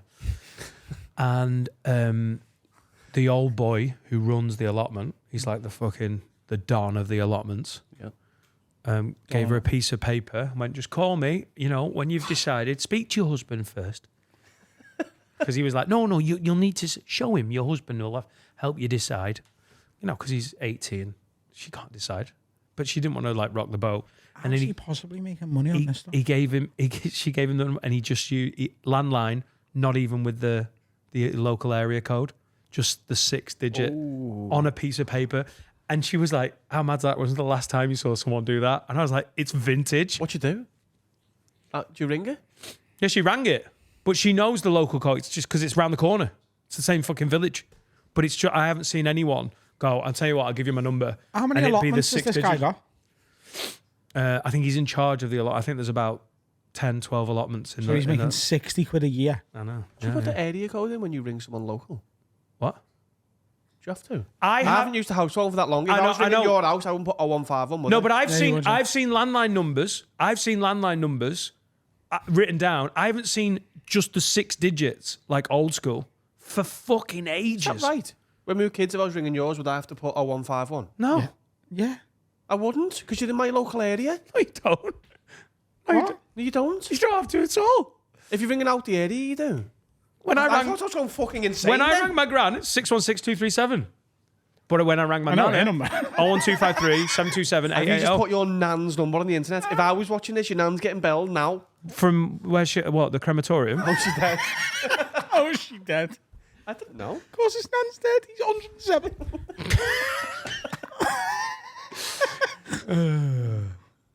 Yeah. Miss me, Nan. Oh. Shall I try and ring that number now? I told you I once pranked my nan when she moved house. Well, I didn't prank my nan. I want to ring my nan's old number to prank her. I pranked her and realised she'd taken a number with her. Just pranked my nan. Yeah. Idiot. It's so sad. Idiot. Yeah. You ringing your nan? Put it on loudspeaker. Have you done 141? The number you have called is not recognized. Oh, she's dead. Because they're dead. They took a number with I'm her. going for lunch. I've really made myself feel sad there. Should we have lunch? Yeah. Nans are great, aren't they? Hello, everyone. Now it's time to tell you about my absolute favourite sponsor. It's manscaped.com. And it's summertime, and that means people's bollocks get a lot sweatier than they do in the winter. True. And I'm telling you right now, there'll be less sweat, less heat if you use the Manscaped lawnmower and their performance packages and all the products they offer. Oh. Trim your pubes, trim your face, and look, you don't need to be hot in the summer, okay? It's hot enough. It's already hot out there. Let the only thing sizzling be the meat you're putting on your barbecues at your barbecue day that you're having for all your friends and family. Manscaped are our OG sponsors for a reason. They're the best in men's below the belt and above the belt now. Grooming. You can get 20% off and free shipping. What an amazing present to give your hairy, bald loved one. Just the Lawnmower 5.0 is an advanced bit of kit, but then it comes in the performance package with all this other good shit. Perfect for like nailing that like crisp, clean look on your barbecue and beach days this summer. You know what I'm saying? Word 20% off worldwide. Shipping is free. Word 20. Welcome back, ladies and gentlemen. Alex Brooker has joined us. Good. We've been trying to sort this out for a while. I know, mate. We're so happy you're finally here. We were just chatting before we started recording again. Steve is absent because he's in Italy for a wedding and he's lost his suitcase. I mean, he hasn't lost it. Lufthansa have fucking lost it for him. Yeah, I mean, yeah. And the but it's text is so passive aggressive. It's not like like, what was the text it's he like got? we're so sorry. Unfortunately, one piece of your baggage could not be loaded. For further information, please contact the baggage desk. Yeah. I'd It's be like, I'm so sorry we've lost your bag. They're like, yeah, it's happened. Get over You were it. saying your wife was putting air tags on your kids. Yeah, And we've just had them in the suit. We've had them in the luggage, which kids? obviously you don't want to lose. Fucking hell, mate. Saves on seats. I mean, look, we've had them on in the luggage air tags, and then we put them on the kids' wrists in Disney in case we missed them. Look, it is better safe than sorry, though. Yeah. Paris is a bit ropey as well, so Yeah. I did after the Champions League final in 2006. I made a vow never to go back into Paris. you said that. I made a very similar one in 2022, actually. Yeah. Yeah, I won't go for this. I've been back for like where I've been to do like shows and stuff, but I'll never go back for the sporting event like after the Champions League final. Who did you support? I'm an Arsenal fan, mate. Oh, yeah. Oh shit! Also, just remember I've got the Paralympics next month. I'm going back to Paris. Anyway, you can follow all the coverage on Channel 4. I'm never going back to Paris. Shithole. Oh shit! Sorry, I'll see you there soon. My Arsenal. How's that happened to Arsenal? What's that? You born and raised Arsenal fan? Yeah, but well, say that. I'm from Croydon originally, so I should be a Palace fan. But I wasn't into football until I was about 10. Oh, really? And then like my dad didn't support anyone. So like my nan was a Palace fan, but my stepdad Keith, he was an Arsenal fan. Sounds like one. And he What kind year of are got we me talking, into it. like? 1993. Oh, yeah, so it's Ian Wright's fucking Yeah, right. Arsenal. Yeah, It's I a remember cool Arsenal. we played Sheffield Wednesday in the cup final. Didn't you play him in 2 cup finals? Yeah, we played him in the League Cup final, but we played him in the first game of the cup final on my birthday. And I remember we were at my dad's for the weekend, and I hated football. And we watched it, and it was 0-0. And I remember going back to my mum and complaining that that's what we'd done with Dad for our weekend. I still fucking hate myself for it now. It's the most scummy. I just want to beat the shit out of myself. And also feel for my old man, because about 2 months later, I was absolutely bagging to football. I was like, guess what, Dad? Mum's new fella's got me into football. I really fucking love it. I love when like a guest brings up, because when we talk about like modern football, you turn off a bit because you're not really that arsed, but any sort of like early 90s footy. Oh, the 90s. you're like, bam, adapt 90s that into player. the noughties. Yeah. Obsessed. So good. Obsessed. I Early put this. noughties I for me. put this shirt on this morning and had a little moment thinking about Gabriel Batistuta and fucking Edmundo.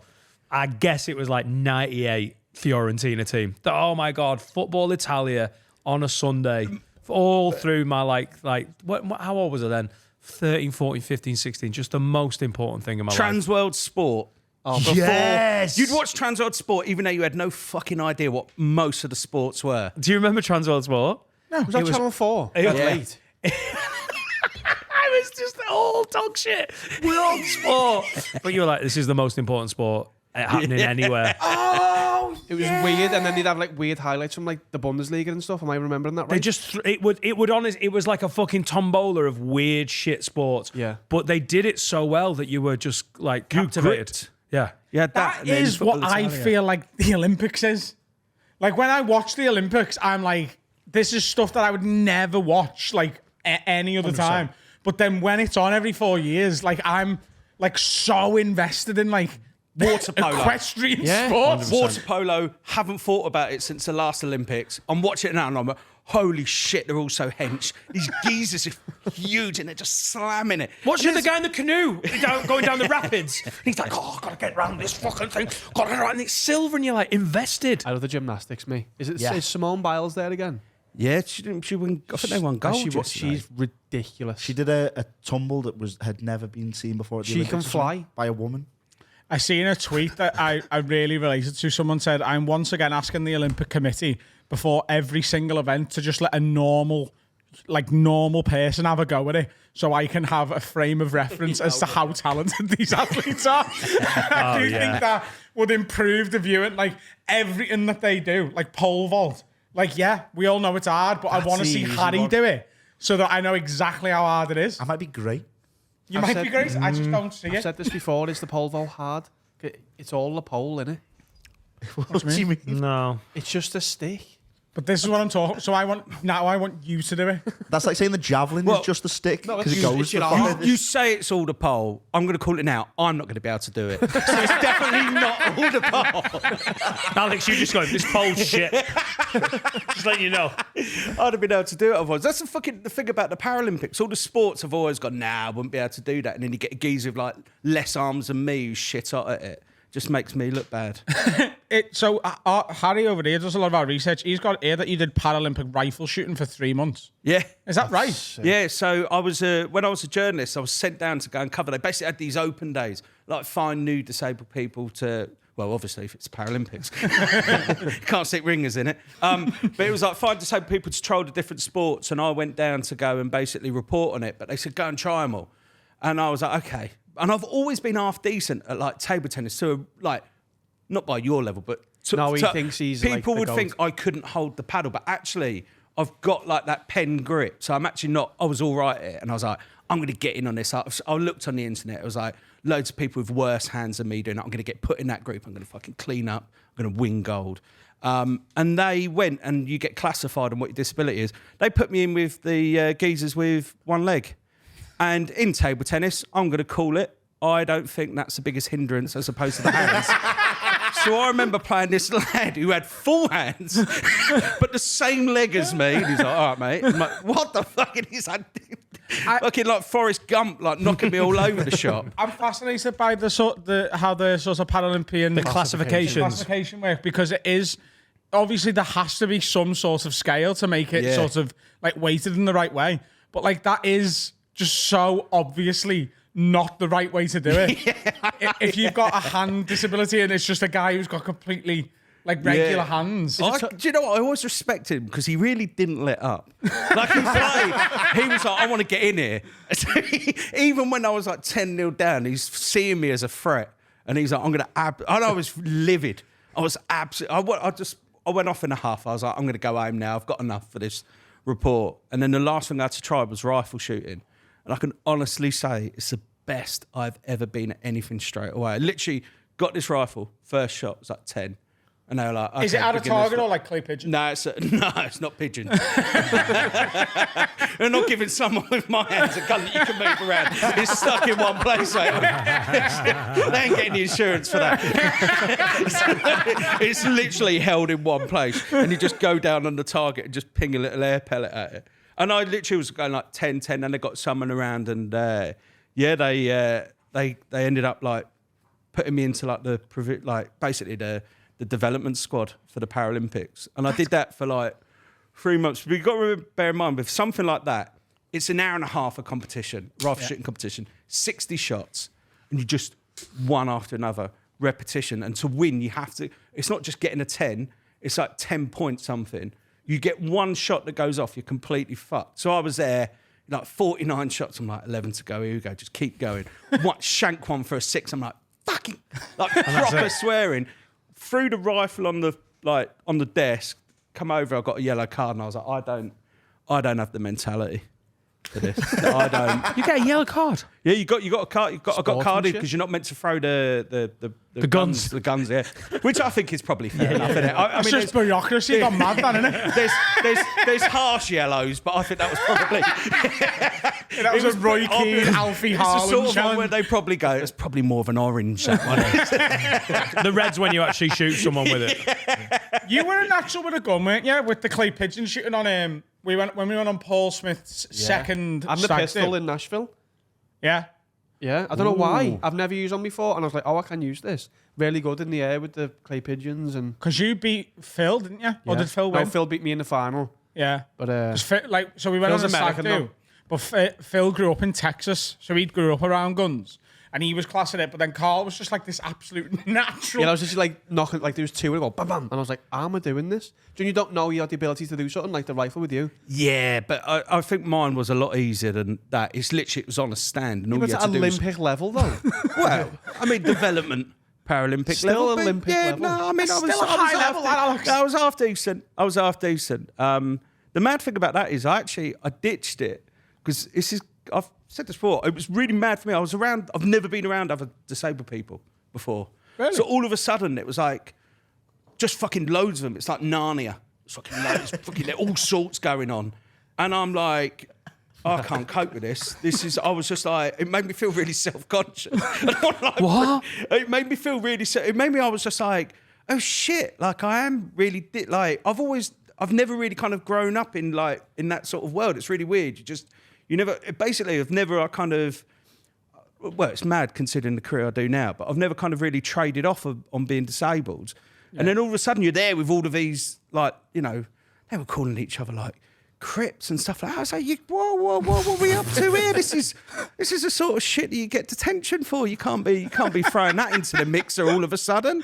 And it's like, you know, like little fucking funny hands over it. And I'm like, whoa. And anyway, yeah, I remember just finishing one day, just going back up to Leeds where I lived at the time. I was like, I'm done with it now. And I literally I was like, I'm done. And then a few years later, I was doing a show for Channel 4 and they took me back to the range for it. And I hadn't picked up a rifle in like 4 years. Or no, it was longer than that, 6 years. And I went and hit like a 9 and a 10 straight away. And I was like, still got it. Still got it. But it was weird. I pride myself on being class at table tennis, and I was devastated last week because we threw a charity fundraiser country music event. And of course we had a table tennis table there because they go hand in hand. And I was sort of bigging myself up all day. It's like, anyone wants to play me a table tennis, like I'll smoke you. And Gina, the girl who was helping me run it, her family turned up. And her brother and her cousin were like, I'll have you a game. But by this point, I'd like lost 5 games of beer pong and was like rotten drunk. I still took them both to like 11-9. And I was like devastated that I lost both games. So I played 2 games of table tennis all day and lost both of them. He beat us at beer pong as well, didn't he? Yeah. I remember we had in our sixth form at school, we had like a table tennis table in there.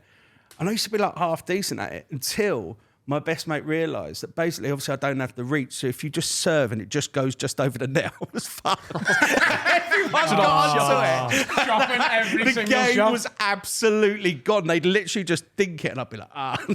You went to a mainstream school, didn't you, Alex? Yeah. I didn't go to like what you'd call like. I remember my mum wanted me to go to like a specialist disabled school. My dad was like, nah, fuck that. He's going to a regular school, which is good.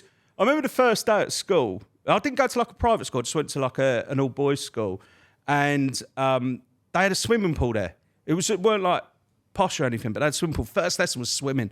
I was like, fucking hell. Swimming on your first day as an 11-year-old in a new school. You're like, this is unbelievable. Then the games teacher comes over, brings out this like little kayak, and he was like, Alex, get in this. And I was thinking, oh, he's doing it out of alphabetical order here. This is fine. Then he stuck armbands on me, and I was like, that's fine, I suppose. Then he didn't give me an oar. And when he didn't give me an oar, I was like, something might be up here. And then I started to look around, and I was thinking, how are they going to get another 30 kayaks in here? This isn't like an Olympic-sized pool here. And then basically, because I didn't have an oar, I was spinning in the wind. And every 360 turn, I'd see the other kids doing a swimming lesson at the other end of the pool. Oh, no.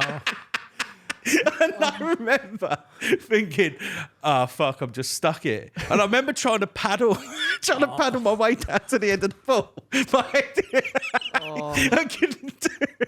And I was like, fuck it, I'll just accept my fate up here. Anyway, one of the lads down the other end went to the game and said, sir, why is he in a car? And he was like, well, you know, obviously he's got his arms and his legs and he can't swim. And so, you know, we want him to feel involved. So I've put him in the kayak. And he goes, so I went to primary school with him. He can swim further than me. He's got all the badges. And this fucking games teacher comes running up. And you have never seen horror. This geezer's like, even in 95, he's thinking I'm getting cancelled here. Yeah. He comes running up and he's like, I'm so sorry, rips the armbands. And he was like, are you okay to get in? And he kind of chucked me in the pool. But just to fuck about with him, I kept my head under for a bit. The mad thing about that is I've sort of like, when you like that geezer would have been cancelled now. Yeah, I think it's fair. I think he was trying to get me involved, like that sort of stuff. It's a really sort of good example of someone doing the wrong thing but trying to do like that is coming from the right place, but it is so awful when he's got it wrong. You know what I mean? And like the arguments I suppose against him is just check. Just go up to you and go, how are you at swimming? Rather than just, don't even need a chat. Get the boat. Get the Do you know what, though? I look at these things, I go, if I saw me, I'd be like, fuck it, let's just play it safe with the armbands and the kayak here. Because if you've been a teacher, like I'm saying that, like, I'd go, fuck this. I'm not rolling the dice on this. Not day one of school. I'm not just letting him go in. And okay, yeah, maybe you should have asked. But someone said to me, how can you look on that story with such fondness? I was like, I love it. I think it's awesome. And also, that teacher, he never questioned again what I could and couldn't do and got me into doing all of the sports. And to be honest with you, that fucked me over because cross-country, I wanted to get out of that because of my leg, and he was just like, no. You don't get to play the inspirational shit on the first day and then get out of cross-country a few weeks later. By the way, I've got my best leg on for you boys today. Have a look at this. This is my hairy leg. I noticed that when you came in. Mate, it's good, isn't it? It's proper. It's like they've how many legs do you have? Oh, I've got loads. I've got them in, you know, like people have trainers. I just have them in the trainer ready to go. But this is like my best one. I got this one a few years ago. I only bring it out when it's like a bit of sun. Obviously, it doesn't change colour really, so it kind of doesn't really match after a bit. But it's got like hairs and fucking moles and that. Have you got a favourite leg? Because I've got favourite shoes. I'd say this is up there with my favourite. It's heavy though. It's a heavy one. They built a calf into it. They asked me if I wanted to tattoo put on it. Because they say people lose legs and they go, you had a tattoo on it before, we'll fade it in. So you just want to try one out. I was really tempted to get like a cannon put on the calf. And I was like, even on a fake leg, I still pull up my- That is a privilege, though, that you have that no one else does. Like, if I get a tattoo, I have got that tattoo forever. Yeah. You could get that I could've tattoo tried, and then change your mind. 100%. If I ever want to get one, I'm going to try it out and see, give it Just a get little the test Olympic run. rings with development underneath. The only thing about this, I don't really know where they got the hairs from, and it's one of those things where you don't want to know. Yeah. You know, are they like actual, like meat in a kebab. You don't know where it's coming from, but you still enjoy it. And if you did know, then it'd ruin it for you. And I feel like that with this is Yeah, you don't want to know how the sausage gets made at all. I thought they were drawn on. So did I. I thought they were like mate, part of it's like the pattern. no, you can have a little. That's I'll actual- let you have a little rub on it later on if you want. Nice one. Harry's research here, and I'm so glad that he's done so much of this. Like, it says that you were born with the problems with your hands, but this was not a born-in problem. You twisted your knee. No, that's slightly. So I was born with basically my hands are they were like fused together. Yeah. So they kind of got split, so I could have grip and stuff like that. I remember I got given an operation on to have an opposable thumb, so grip in 1993. And I remember thinking at the time, this is a lot of effort just to be able to hold a fucking pen.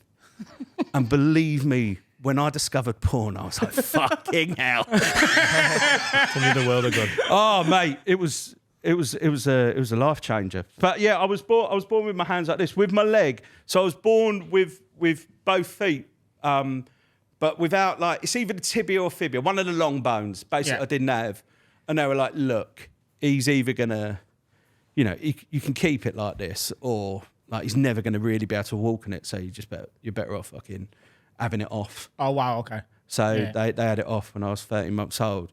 I remember I always say to my mum about that must have been a tough decision. She was always like, nah, didn't have to think twice. I knew straight away.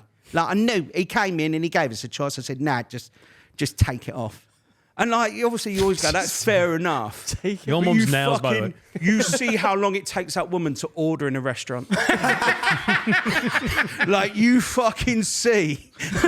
She's the most indecisive woman on anything. Lunch, what you're going to have in your sandwich, I don't know. But with a fucking leg, nah, straight away, just have it off. And I got given some photos from Great Ormond Street. She sent me them.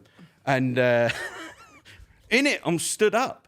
And I was like, I look pretty fucking all right.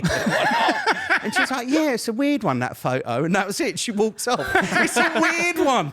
Just doesn't want to discuss it. You mentioned before, having an affinity to that story and other people questioning it. I don't know whether I've told this one on the podcast before, but I've definitely done stand up about this story. So obviously I was born with a bad left eye, a droopy eyelid and then a turn in it and stuff. And my mum always really heavily protected me from bullies and stuff. She was like, "There's nothing wrong with your eye. It's special. It's different, but that's not a bad thing." That was always her message to me, right? And there was one night where I got a real glimpse of her real attitude towards it, and I don't hate the story. I actually really like it. So I'd asked my mum if a couple of my friends could come and stay and camp in the back garden. So we'd put a tent up and have a camping night in our garden. And she was like, yeah. And we were just being little bastards. So I must have been about 11, 12 years old. There was a guy in our street who was a smackhead. He's a drug addict. And him and his wife were both smackheads. And they had 6 or 7 kids. And they were, they never did any harm to anyone. They were drug addicts who had their kids and everyone knew who they were. But he would do anything if you gave him some money. He would go and get you stuff and whatever. So we, once we got to a certain age and we wanted alcohol, but we didn't want our parents to know we were drinking, we would give Tony the money to go to the off license. And as long as you gave him an extra few quid for him to sort of put towards his habit, he'd just go the off license for you. So he went and got us loads of Frosty Jack's white cider. And me and 3 of my mates are drinking in the tent, right? Now, all my mates knew about me eye. Obviously, it's there and they'd seen it. And it was a lot worse when I was a kid as well. And but they'd never seen me asleep. Now, one of the issues I have with my eye is one of the operations I had when I was a kid, they took a muscle out the top of my right leg and put it in my left eyelid to try and equalise the strength of the muscles in my face. And that means when I go to sleep, my left eye stays ajar. It stays like sort of open, even when I'm fast asleep. And that night I'd had like a full like 3 litres of cider and I pass out, but like my left eye stays open. And for the first time, my 3 mates, who were also 12-year-olds and now drunk, they see me asleep for the first time. And my mate Tom thought I was dead, right? So this is a true story. So he shits himself. They're trying to wake me up, but I've had 3 litres of fucking white cider. I'm out for the count. So they're panicking. Me other 2 mates, Adam and Bernard, stay in the tent and they're trying to wake me up. And Tom goes to wake me mum up. He's banging fuck out of the back door. And my mum comes to the door, but she's an alcoholic, so she's also drunk. And she's just been woken from like a fucking drunken sleep. And Thomas is like panicking. But by this stage, I'm awake. My mates have woken me up in the tent, but Tom, who's at the door with my mum, doesn't know I'm awake. So he's going, Anne, I don't know how to tell you this, but here's what's happened, right? We've camped in the back garden and we've got Tony the smackhead to go and get us some cider, and your Adam's had too much of it, and I don't really know how to tell you this, but he's fucking dead, right? And my mum shits herself, and she goes, what do you mean he's fucking dead? And Tom goes, well, he's dead and he's on his back and we're slapping his face and he's not waking up, but his left eye's open, and that's what dead people look like, isn't it? And my mum, I heard the relief in her voice. She goes, oh, don't worry about that. That's just his stupid fucking eye. Oh. Yeah. That's 100% true story. And that's the only time in her entire life that I got like an actual glimpse of her, like not being like the patronising. It's a special, lovely eye. Like that was a... Oh, by the way, also, like, it's not very often I get this. And I certainly didn't expect it today. But you've had a bit of work done, haven't you? Like, yeah. when you were telling me about like a muscle going from your leg into your arm, I was like, fuck me, that's a big bit of work, isn't it? That's, even I'm like, Jesus, that's a big operation. I had 3 operations where they just stitched my eyelid to my face and I thought that would just equalise it, but they were dissolvable stitches. So when they dissolved, it just like, it sort of fell back down again. It didn't last very long. So the 4th operation, they took a muscle. I've still got the scar there. You can see it if you're close enough. They took a muscle out the top of my right leg and put it in my left eyelid. And during that operation, as my eye was open, I woke up. And I've still got like a really vivid memory now of just the surgeon just putting the anaesthetic mask back over my face to send me back to sleep. The mask, I wouldn't have it as an adult. Even if they offered me it now, I'd go, fuck that.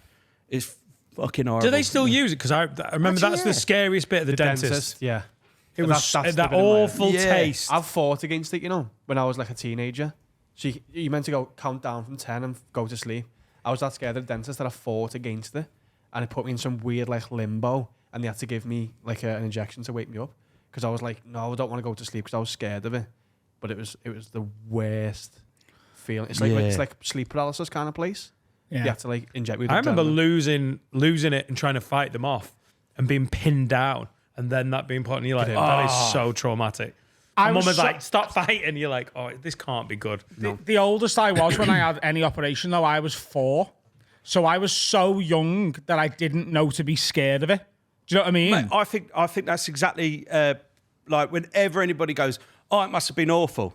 In that, it's like, no, I just saw it as like a trip up to London. I'd always get given shit, like sweets. Well, not sweets. You were used to it. I wasn't being taken away in a van. But yeah, I'd always get given stuff. So I never saw it as kind of like traumatic. And whenever anybody was go, oh, it must have been bad, like losing football, I don't know any different. Yeah. Like I don't know any of the like recovery. I don't know any of the pain with it because I just got up one day and then that was it. And I've been like that ever since. How old were you when it? 13 months old. My mum gave me my first leg and she'd kept it. She kept it and she was like, I want you to have it. And I was like, all right. And it had like a little strap on the top. And it was around about Christmas time. And I just thought, fuck it. So I just wrapped it in fairy lights and hung it on the tree. It's a pretty fucked up Christmas decoration. I'm sure my kids will speak to a professional about it one day, but it is what it is. Dan's been circumcised as well, so, you know.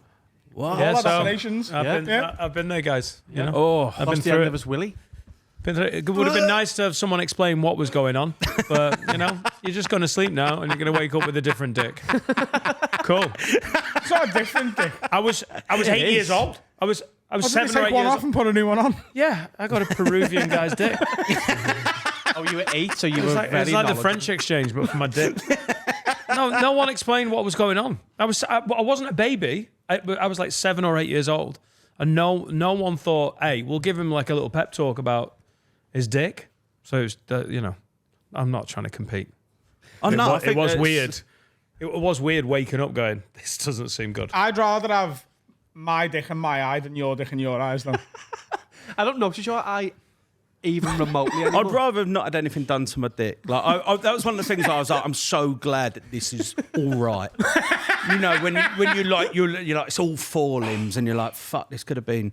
But I remember when I was 14, my mate John turned around and said to us, we were in music, and he turned around and he said to us, he was telling a story about being, he basically, he was like, my dad walked in and I just like had a wank the other day, and I was like, oh my God, did he see it? And he went, nah, luckily for me, it hit the ceiling. I never questioned that story. And I believe there was something wrong with the power of my jizz for years. Absolutely years. And I used to think Have you never shot it now? But not to the ceiling. No, hang on, no. Right. Fucking jet propelled jizz. I don't know whether I've ever hit the ceiling, but I think it's got close. What? I think I've hit like light bulb level. That's on the ceiling. Yeah, but it's not though, is it? It's about a foot below. From the top bunk. No. Do you aim it? You aim it towards you, don't you? Not towards you, but like I do now. I've come in my own eye. I've told you that before. That's not what happened, by the way. But I have done that before. You say your eye was different when you were younger. Yeah. Like I remember it in school, and it feels like it's gone now. Because I see you that often, that it's not a thing at all. It's well, it isn't gone because I notice it so much still. Yeah.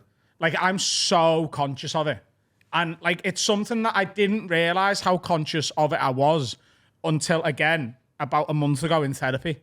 Oh really? Yeah. Yeah, where I was like because I haven't spoken about this much on the podcast, but I got a scan just over 2 years ago now for MS. Right, I convinced myself I had multiple sclerosis because just anxiety got the better of me, and I suffer with hypochondria, and I'm always worried about my health. And I had these symptoms where I had like this constant urge to swallow and really bad brain fog and struggling to articulate my thoughts. And I Googled it, and it's basically like, you've got fucking multiple sclerosis. So it played on my mind for so long, and in the end, I just went private, paid a lot of money for the scan, and the fellow was like, you're drinking a bit too much and you're anxious, and that's what it is. But the symptoms on stage have not completely gone away. And when I like struggle to articulate my thoughts, especially when I'm doing crowd work, or like when I've got like this constant urge to swallow my saliva, it can really fuck up your rhythm and your delivery and stuff. And I spoke to my therapist about it, and she was like, it definitely sounds like extreme anxiety, but what are you anxious about? That's what we need to get to the root of. And she sort of, because she was like, it's nothing to do with your ability, because I know you're very confident in your thing. You have no imposter syndrome. You don't you belong on stage and you feel very comfortable there. But what is it? And she thinks, and I agree with her, that it's about my appearance. Because I'm so conscious of and I think it's because more and more, the reason it's affecting me more now than it used to is more and more stand-up gets filmed. Everything gets filmed and everything takes photographs. And I'm so conscious. Like I pose in a very deliberate angles in photographs to sort of mask my eye as much as possible. Like if you look at every photograph of me, if I get a choice of how I pose, I'm on this side of a group. And if I'm in the middle, even better. But I'll tilt my face that way because this eye being sort of smaller makes more sense if it's closer to the camera, because it will then look bigger on the shot. And I know how to equalize it. But in a room of, however many people on camera, I can't control where a picture or a video is being taken from. And subconsciously, I think I'm bothered and worried about it. Mad. If this episode isn't sponsored by BetterHelp, it's a fucking missed opportunity. This is the most inspirational episode of this podcast I've ever heard. I don't know what's 100%, yeah. I don't know what's happened today, mate. Even the first bit was just all like nice chat. I don't know what's that. We'll talk about pussies and stuff in the business. But I don't know. I've never really been like. I think I must have been when I was a kid. The weird thing about getting on telly is people stare at. Like I'm used to people staring at me. So if someone recognises me, I remember being in Euston Station with Josh Widdicombe. We were going through, and he was like, there were loads of people staring at us, and he was like, he was getting really self-conscious. I was like, fuck it, just imagine they're staring at my hands. And he was like, oh God, I feel so much better now. But you do and I don't know. Because sometimes someone will look at you. Yeah. And I've still got that thing from my mum just being like, take a picture of him. Do you know what I mean? That sort of thing. She'd like hold me up like fucking Simba in Tesco's. And it'd be like, go on then, take a picture. And back then, there weren't cameras. Now, people probably would actually, can I? Yeah. Let's get this would do numbers on Instagram. Yeah. But it was like, I've never felt self-conscious. Even now, I went to Baku to the Europa League final like 5 years ago. And I remember, I could only assume that in Azerbaijan, they don't have a lot of disabled people. Because that's the last time where people genuinely looked at me and they were like, what the fuck is that? There it was, like, we were walking down this square and first of all, you think, obviously it's just because we're football fans, but it's not. There was a while when I realised there was a geezer who was in the cafe having a coffee with his mate, and I clocked him turn his mate's head to look at me like that bit in Jurassic Park when they see the dinosaur for the first time. And It's really out of order that he did the song as well. Mate, and I'm like, go on, you guys. There's one other thing I am desperate to talk to you about. Go on. Because a couple of years ago, the agent I had at the time left the industry, right, and went to work for something else, and we've stayed friends, and he's a great guy. But I didn't sign him as another manager, right? And a lot of my sort of followers and stuff, they're constantly on me. They're like, when are you going to be on Taskmaster? When are you going to be on Would I Lie to You? When are you going to be on this, that, and the other, right? And there's certain TV shows that I would really love to do, but I just don't want to give a manager 20% of my earnings to push me onto these 2 or 3 shows that I give a shit about. There's one thing that you've done that I am so jealous of and would give absolutely anything to do, and it's Soccer Aid. Yeah. And I believe you were the first disabled person to play at Soccer Aid ever. But I want to know what that's like, what the training camp's like, what the game's like, because that is a bucket list career goal That of mine. first touch, by the way, was my God, yeah. Naughty, wasn't it? lad, Every year, so I'll do something mint on like the first day of training, and then basically that's it for the whole week. And it does enough numbers to get me there. That done like really good numbers for him, so it'll get me in there hopefully again next year, mate. It was one of those things where I watched Soccer Aid before. It was one of the things where I watched it before I went on telly. Yeah. And I was like, that would be amazing. But I just never imagined that they'd ever asked me to do it. And then when they did, it's just unbelievable. It's like a stag do with footballers. Yeah. You're there and you go and train, and like you go and have a drink after. And it's just awesome. You're doing like karaoke in the evening, and you just, you know. Where do you want this any less, by the way? Where do you train, Alex? Where do you go and do the training? So it's at Champneys in Tring, and it's like you're at a spa. So like we basically take over like most of like the hotel, and you've got like the training pitches and stuff like that, and it's like, and you properly like it's a glimpse into what it's like to be a footballer. You do training, like I'll go waddle about for like 15 minutes, and then I'll go and get a massage. I've done fuck all to deserve a massage, but I can get one. I've got the ice boot on my real leg, just going, better look after the real one, haven't I? Do you know what I mean? I'm there. It's there. And it is just, honestly, man, it is the best thing I do comfortably all year. Who are the players that you've been on the pitch with where you've gone, fucking hell, I'm on the pitch with? The first year they stuck me on the right wing, which I'm going to be honest with you, if I was a manager looking at me, I would suggest that I probably won't be able to get up and down. But they stuck me on the right wing, and I had Roberto Carlos in front of me. and by the way, Roberto Carlos is he doesn't speak a lot of English, but there was one thing in the first year where we were playing head tennis, and I fell over in the middle of the head tennis. We'd already won. I think it was me, Jamie Carragher, Mark Wright, and Teddy Sheringham. And we'd won the head tennis. We'd got further than anyone else. I was doing mint. And I think there was a moment when I realised that I was actually holding my own and I just fall over for no reason. Roberto Carlos sees this clip and he just comes up to me one day, shows me it, pisses himself laughing and walks off. And on the day of the game, he was going up to other people and he was getting me and he was going, show him the phone. And I knew what he meant. So I remember showing Dimitar Berbatov his clip of me falling over. And Roberto Carlos pissed himself again, walked off, and Berbatov just went, he's a bastard, isn't he? And honestly, if Roberto Carlos ever saw You've Been Framed, he would lose his shit. he would binge watch the shit out of it. Because it seems like that's really in his wheelhouse, like a bit of misfortune. But I had Roberto Carlos, and he played the first 8 minutes, and then he come off, and then they put Evra on, and I mean the geezer could still play. I mean it's absolutely ridiculous. This year I went through him actually. There was a thing where I thought the ball was still in play, and I didn't realise the whistle had gone because I dribbled it off myself, and I lunged for a tackle and absolutely crunched him. The worst thing for me is with the leg. I've got to be careful with it because I can't point my foot down, so I'm always studs up. Even if I don't mean to, by nature of it, I'm always studs up, and it looks fucking awful. He loves it. This, I mean, if the Bookers of Soccer are watching, I'd love to do it. And what I'm about to say is not going to get me any closer to it. I have this fantasy of one year getting asked to do it and being put on the opposite team as like Boris Johnson, and I get subbed on, and immediately off the ball, going 2 foot him through the knees. Take the straight red and walk straight off the pitch. That's a god forever. I think it's nice to have a dream to do something for about a minute. Yeah. That's it. That's all I want. It is good though. It's the best thing every year. And like this year, also like just the party after this year was awesome. I had this idea that like I was going to get people to drink out my leg, and I forgot in my regular leg there's an air hole in the bottom of it, so I couldn't figure out where all the beer was going before people were chugging it. Danny Dyer had a go on it. I've got this amazing video of Danny Dyer dancing to Like a Prayer. Like a Prayer comes on, and there's Danny Dyer holding my leg, dancing to it, just does a chug out of it and then hands it back.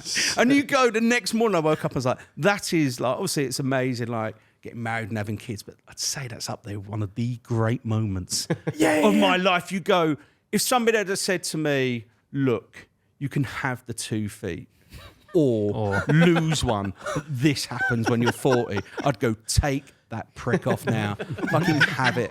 And I genuinely... Your mum knew. Your mum knew. Mum knew. Mum knew. It's paid off, mate. It's paid off. It's paid. I knew straight away Danny Dyer would be drinking out of that one day. I didn't even have to think twice about that operation. I always think that about when... I'd never understand when people would say, like, give me sympathy and that. It's like, no, this is fucking awesome. Have you ever been to Disney and not been disabled? I wouldn't go. It's the greatest place on earth to be disabled. No fucking queues. You get your own little bit in the parade. My kids were there. They were basically like front row for everything. And we went at when we went to Disney, the kids had their little monitors on. But I remember my wife was like, let's use the disability pass. Let's get it. And I went, no fucking way. I'm not doing that. I'm not playing. I'm not doing that. We'll queue up like everyone else. We get there. It's baking hot. First rider's at the carousel. I was like, I'm not using it, love. I'm not doing it. She's like, go on. Just use it for this. Look, the kids are hot. I was like, oh, go on then. So we get in the queue, and I was like, this is embarrassing because there's so many people queuing up. I was like, I can't cope with this. Everyone's looking. Anyway, I clock this geezer in the queue, look over, and he makes eye contact with me, and he's like proper disgust. And I'm so childish and immature, and I have such siege mentality that in that split second of looking at this bloke, looking at me like I was some sort of prick, I revelled in it. So we get the kids on, and we're like, right, what are we going on next? I went, no, girls, let's go back on here. And we go back on. I look over at this geezer, and I just smiled. I went, wanker. I went back on with my kids about 4 times, and he was edging closer like 2 people at a time. And that's my mentality. And I'll tell you what, it was... Oh, telly's just gone on. Oh, that's weird. Is it the soccer? Maybe someone's turning it on out there. Oh, yeah, maybe. But yeah, that's my childish mentality. That's that, and it is mint. I got shouted at by a Scottish man for having a fast pass at Sion Park in Tenerife few weeks ago. I was in Tenerife for a week, went to the water park, and I bought the all-inclusive for it because I thought, if I've got all-inclusive at my hotel, I want to go to the water park for the whole day, just be able to get a beer and food whenever I want and stuff. And it included unlimited fast pass for all the rides. And I'm I'm stood, like, I asked one of the people who work there for directions to a specific ride, and there's this Scottish fella and his son, and the Scottish fella's like starts shouting at the fella who just helped me with directions, and he's like, "You shouldn't allow this many people in. Like, this is too many people. I've paid to come in here, and I'm having to queue half an hour for every ride." And I went, "Mate, I tell you what, this fast pass, like, it's like 30 quid or 25 euros or whatever." I said, "It's fucking worth it, though. You know, you'll be on every single one in about 15 minutes. And then he turned on me, and he's like, "No, it's people like you with this fast pass who's fucking making it impossible to enjoy me day. It's ridiculous. I've already paid to get in. I don't want to pay more." And I was like, "Mate, there's an option to go and skip every queue, and you're just choosing not to take it." You do feel like a bit of a Tory, though, on the fast pass track. A little bit. You do, don't you? Yeah. I'll be honest with you. I turn my nose up at the people with the fast pass. Cool. Yeah. Well, I'm gonna different when you've got I'll the- make myself feel better about having it when I two-foot Boris Johnson this at Soccer Aid 2028. Okay. 28. I'm like, I got this naturally. Shall we have a quick break? Yes. Lids, do us a favour, yeah? You love us, don't you? You love this podcast. That's why you're listening to it. And especially if you're watching on YouTube, helps us immeasurably. If you go and leave a comment, like, subscribe, and turn the bell on, it sends us through the roof with the algorithm. It costs you absolutely nothing apart from half a second of your life and helps us no end. And you can follow us on socials, can't you, Dan? Yeah. Have a word pod. I nearly said my handle then. Have a word pod. Just give us a follow and comment, and don't just like something. Retweet it, share it, put it on your stories. Just be sound. Costs nothing to be nice. Be a good egg. And we're back. What part is it, Adam? I can't remember. It's 404. For everyone with OCD. Now, we have got the Room 102 feature that has been working a treat with guests. Alex, have you got anything that you want to be put into the abyss forever? I've got a couple of things. The first one, just in the lead up to the football season, and I think it needs to be stamped out, and it was getting worse last year. I saw it in the Euros. There's got to be a fucking age limit put in place by stewards on people holding up signs asking for shirts. Like, you cannot, like, a kid, I get it. No. It's not even a kid. You're not even having a kid. Not the even dads a make a sign child. for them. No signs at the match that go, "Can I have your clothes, please?" No, Carl. I don't give a fuck how old you are. It's different asking for a player's shirt and asking for his jeans in it. Can I have your jeans, please? From the changes. This shirt, yeah, one's like weird, one's kind of like, isn't it kind of cute? I don't know. It's their clothes. It isn't. Hiya, mate. Have you just done a shift in B&Q? Can I have your No, opinion? it's not. No. Can I It's have just weird. No one's ever sang the name of someone who works in B&Q. Sang mine, mate. John, can I have your apron? Yeah. But no, I hate it all. It's horrible. Oh, okay. Because it's the parents who push it as well. There's no way. No.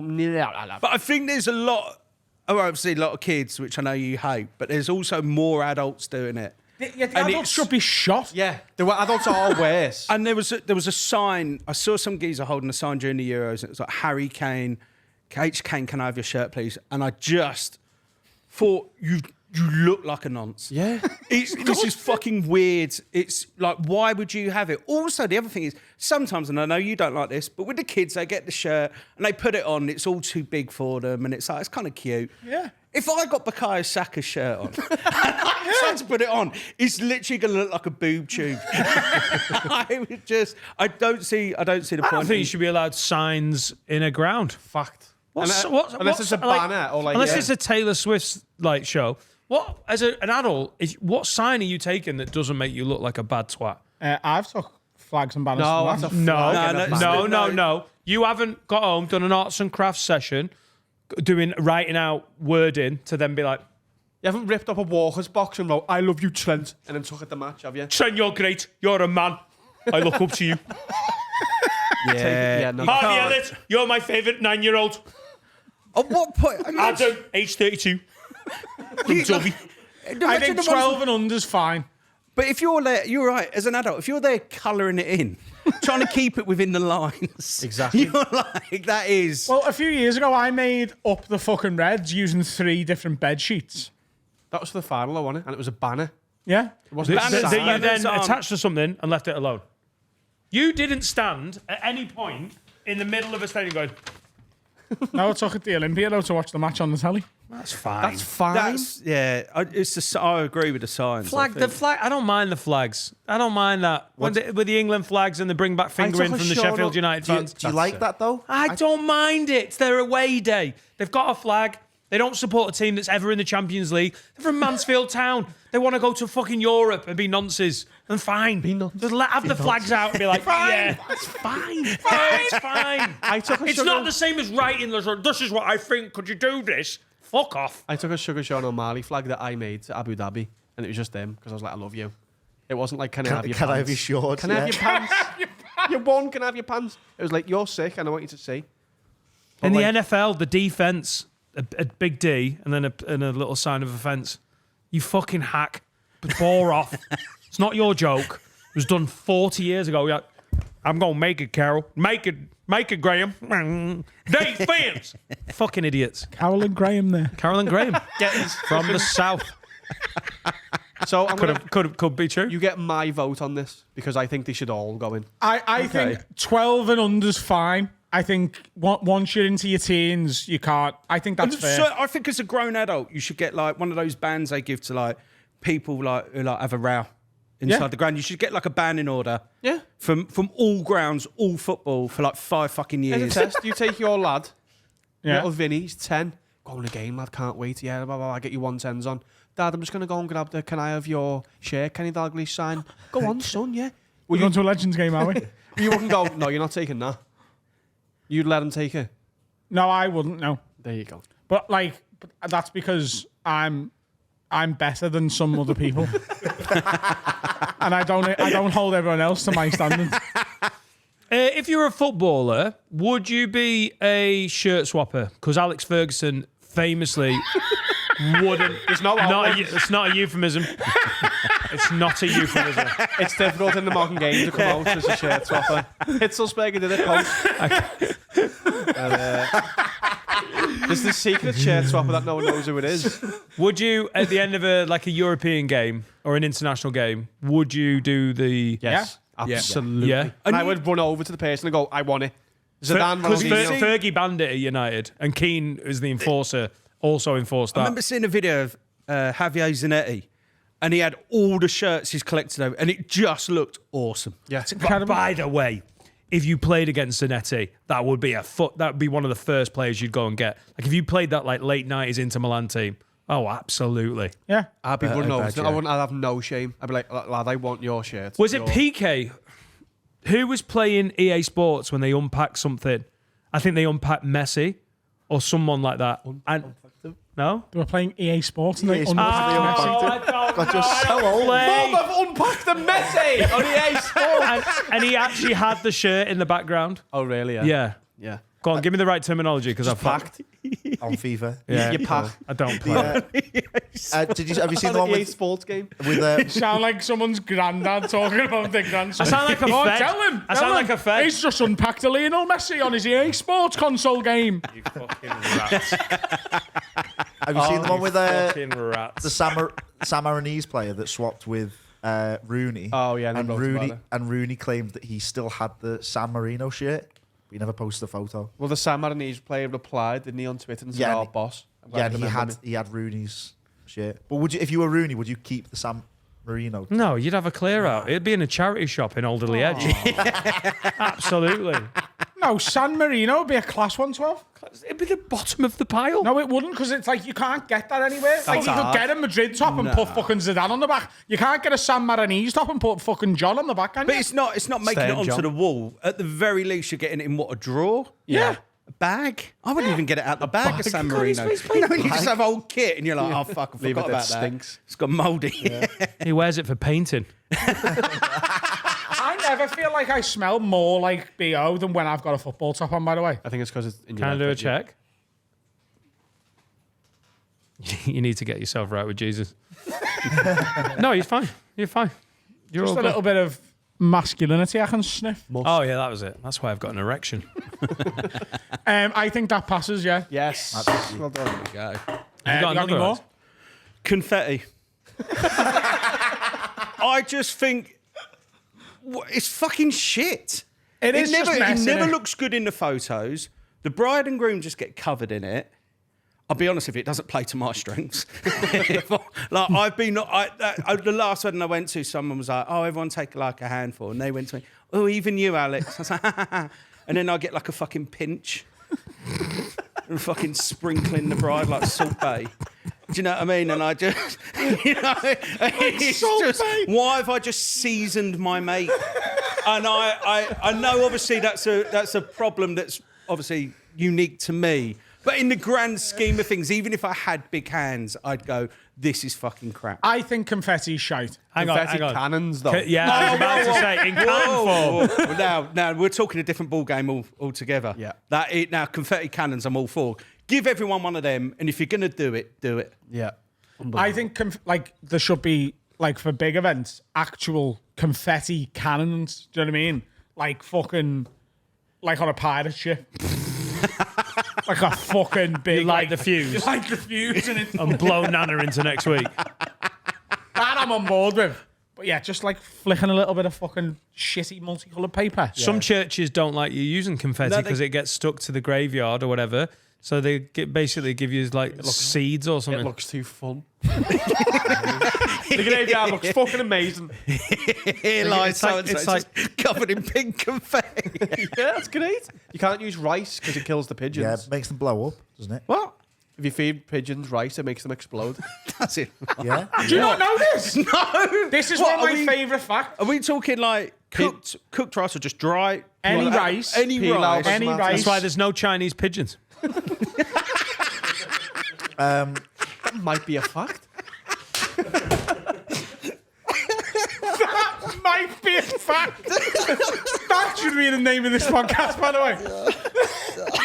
No, Might be a fact. now I'm thinking about it. I've never seen a Chinese pigeon. It's mad, isn't it? Wow. Was there any pigeons in Japan? Yeah. Yeah, there was. Ah, well, that's But they were where prettier. they were sexy pigeons. Is that what you're Yeah. saying? Yeah. Whoa. No, these were Fit they're pigeons. like black and white ones and stuff. How do you know it was a pigeon? That's a magpie. You've never seen a white pigeon before? That's a dove. Have you never seen a Do white you think pigeon all before? birds are pigeons? So have you just seen a load of doves and gone? God, those pigeons are gorgeous, aren't they? You've never seen a white pigeon? Have you never seen a multicoloured talking pigeon? They're so magical. What's the national animal of America? The bald pigeon. No, they're You're not sure. not white. No, lad. Those multicoloured pigeons the pirates have class. Can we go back to rice kills pigeons? Yeah. Thank you. It does, yeah. If pigeons eat rice, they explode on the spot. What? It's not on the what, like spot. if you put? So Can like you if get this put up on the telly, Mentos Harry? in a Coke Is that bottle? possible? So the next it question expands is- in the stomach. So the next question is, do you want to get some rice? It's like Mentos and Diet Coke. Yeah, it expands in the stomach and makes them explode. Do you reckon they know? No, No. because they still eat it. It's not quite the same. So if you went out with a load of rice now, a load of pigeons would come after it like it was. There wouldn't be one pigeon going, "Whoa, you know the." It depends what they've seen. Like, I reckon if they've seen, like, if that's how they lost their grandmum, yeah. you know what I mean? They'll be like, oh, I'm not falling for that myself. Are they? Don't you fucking myth bust this. It's true and I've seen it. Are they clever enough to remember? Like, did they have enough about them to go? yeah. I've seen Last week I saw. That's why they're called the elephants of the sky. They have a phenomenal memory. They remember the grandmas. Lad, leave that rice. My nan fucking blew up. I've never touched rice since. Don't you myth bust it. And in the comments Myth below, bust don't it. myth I mean, it does say it's simply not true. No, it is true. It's not hot enough in a Where bird's are you stomach getting to this cook the information? rice. What website's that? National Geographic. Harry, you Collins are Wild so Birds. good. You need to do your own research, mate. You're in the pocket of big pigeon. Big pigeons are so you. Big pigeons had you looking It's stupid. an ostrich, isn't it? Yeah. Big ostrich. Silly twat. No, believe it forever. Ignore No, I him. do. Yeah, good. I think because confetti cannons are so good, I think I don't think that's going in. No, I think do you know what? As soon as you said Canon, But the DIY version the DIY is out crap. a bag, Yeah, that out is a bag, shit. Bags of confetti. We've got some from our listeners. haveawordpod@gmail.com if you've got something you'd like to put in room 102. George Harris says, hotel rooms without chargers next to the beds, and the nearest one is on the other side of the room. Burn the hotel down, all of it. George, you're so sensible. It's so right. I take extension cables now for this, even if I'm in England. So if I'm going abroad, I'll take one plug and an extension because I'm smart.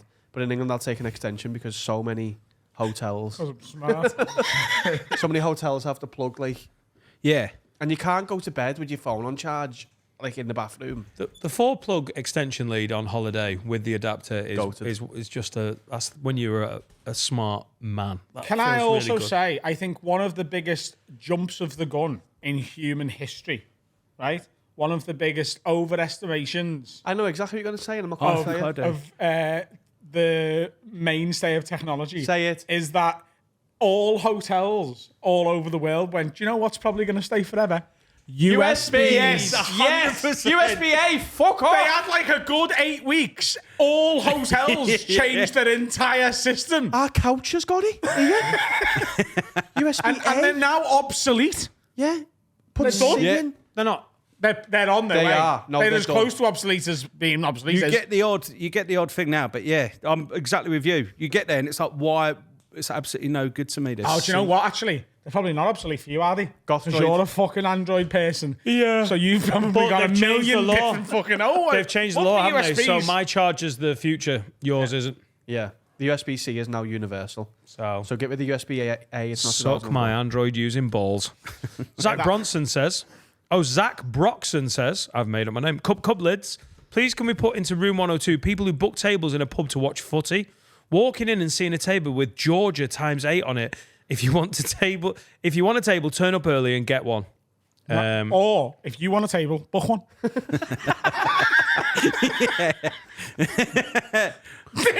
This doesn't go in. Like I'm all for. I'm a planner, me. Right. If I'm allowed to be in charge of the thing, I what? If he's allowed. What's your shift guys for? The caveat needs to be if you give a fuck about the thing. What do you mean? Do you know what I mean? Yeah. You're good at planning when you're. Yeah, I don't plan things I don't care about. You're right. Yeah. 100%. Yeah. No, because we have a working thing where we have to be involved in the planning of stuff. When you're into it, you're into it. I either want to run it or Yeah. fucking leave me out of it, and I'll just be wherever you tell me to be. But if I'm running it, I will book the table, and he's not invited. This guy. Oh, we'll just turn up and hope for the best. Shut up. Book. Make reservations. Yeah, Restaurants okay. like it if you make reservations. In a pub, though, it's a public house. It should just be come in. No, it shouldn't. If it's book like a it. sports bar, I get it. No, book it. A pub, though. Book it. Also, why does Georgia with her 7 mates want to sit in the middle of loads of people watching an England game if they're not asked? Like it's. No, they are asked. I think he's just put a girl's name just to be facetious. I think he's being sexist, and I think he fell for it. That's what I'm like. Sam says, how's it going, Lids? Room 102 for you. People who listen to TikTok or Instagram reels on full volume in public. Headphones were invented in 1891. Use a pair, you goth. That's from Sam. That's true. I don't think headphones were invented in 1891. You can actually put this in room 102, though. It's very annoying. Yeah. It's horrific. I don't ever get... I'm not really in public a lot. Headphones were invented in 1891. Were they? Yeah. By Ernest Macadea. Headphones? Ernest Headphones. Barry Bowes. Barry Bowes. So he patented headphones John in Bang Olufsen. 1891, but he didn't know how to make them. Time travel. 2 huge speakers. Yeah. He was like, someday I'm going to do this. And then I've just invented flying yachts, 2024. Don't know what to do it, but... How are they different from aeroplanes? Because it's a boat. Cool. Got it. Cool. You're going to make a lot of money, mate. I want to go on holiday. Problem is, the I'll be wind's not honest- going that direction. I'll be honest with you. I don't know how you feel about this. If I haven't brought my headphones with me and I'm walking somewhere, like if I'm walking around Sefton Park to go to get a coffee or whatever, I will watch TikToks on my phone.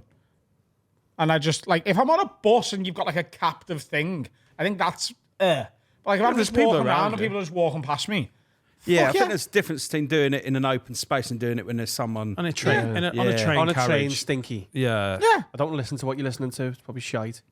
What if it's this? It's unbelievable. Turn it up. Daniel Barnes says, Quick Room 102, OnlyFans girls who pick a football team. For example, Astrid Wet. She's very, very unpopular. She's very clever though, and everyone falls for it. Yeah. She's She's very so good clever. at promoting. Who's Astrid Wet? Oh, here we go. Who's Astrid Wet? Let me just unpack her. Let me just go my Who's search Astrid history. Wet? I don't know who You've she got is a- you've got a myself, but I specific- know because someone else has spoken about her before. He has got a specific Twitter account just for watching porn, and he's claiming he doesn't know who Astrid Wet is. Oh, I'm the biggest football fan in the world. Who's this Ronaldinho you're talking about? I like cuckold porn, not like but like she's just a Chelsea fan. This No, wouldn't- she isn't. Well, she though. isn't, and they've started doing it for like England Morecambe.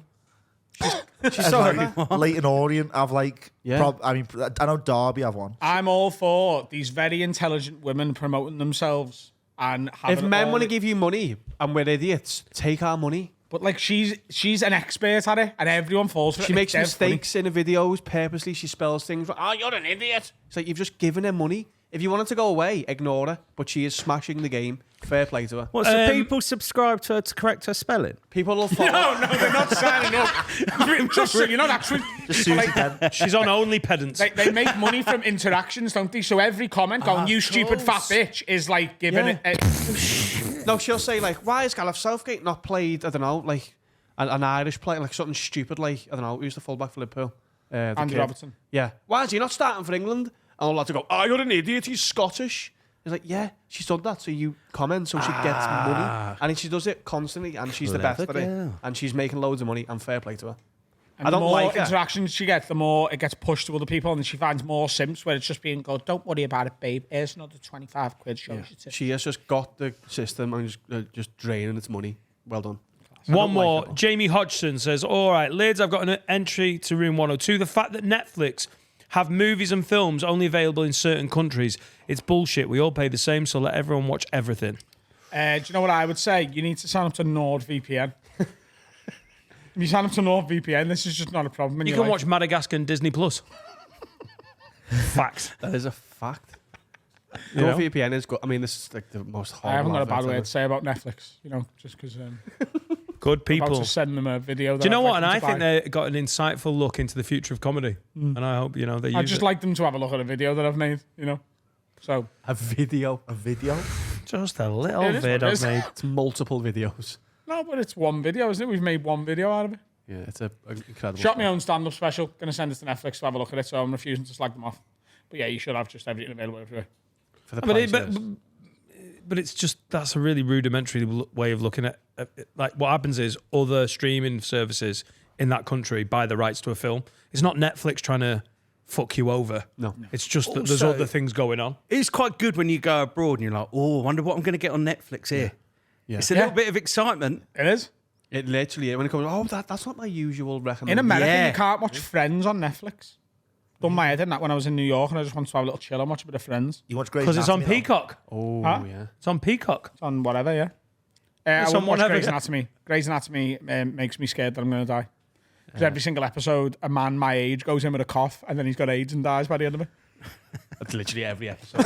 It's good though. It is good though. It's the She's- medical suits. And she survived like 4 plane crashes and the Yeah. hospital blowing. I watched like 12 or 13 seasons. I was like, I'm done. What can happen now? So, I watched 12 or 13 seasons, and then I was like, do you know what? This isn't for me. no, I've completed it. It's still going, but I'm like, I can't. It's too much. You've seen all the ailments now. Yeah. Yeah. It What could they scared the shit out of me, that show. My health anxiety has never been that bad. You shouldn't be watching medical programs with health anxiety, though. No, it was, but it felt like every episode was about me. They had a COVID season when COVID was going on. And I think they had a spike in viewership. It is good. It is well This fella's written. come in because he's just broke his hand on this fence, and we just done an accidental scan of his brain, and he's got 17 tumours, and his name's Adam Rowe. There's a main there's a, like a Was that an main episode? Stupid program. there's a main character that dies of the hiccups in it. Shut up. She goes in with the hiccups. Yeah, but And she's like the stepmom of like the main She girl. doesn't die of the hiccups. She does. She has the hiccups and dies of it, and they just go. It sometimes. And there's you not checking up when you get hiccups. We're just like, nothing we can do. We tried to scare her.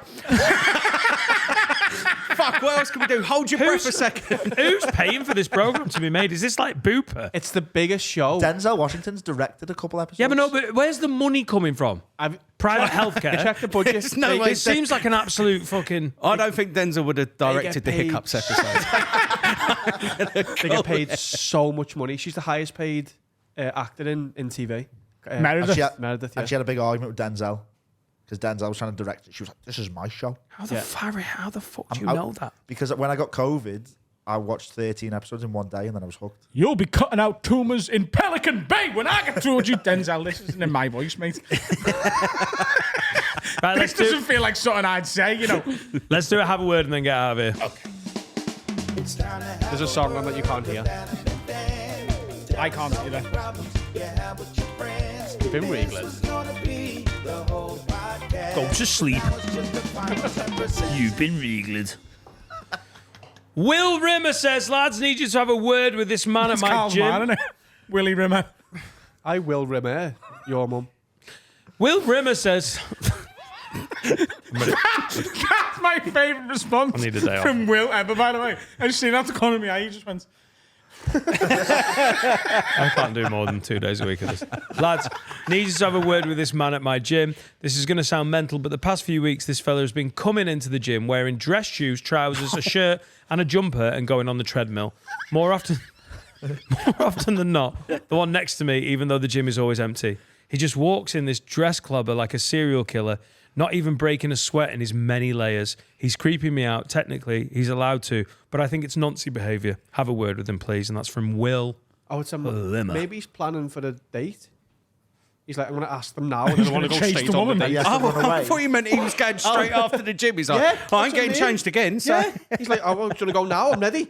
I was thinking just in case he needs to do a runner, but like really fast. No, and I not thought, break a just in sweat. case they say yes, and he's like, I'm ready to go now for a dress shirt on. Yeah. Feels like a stretch, that car. I don't know if it would freak me out. I'd be like, he's quite good, isn't he? I'd be impressed, yeah.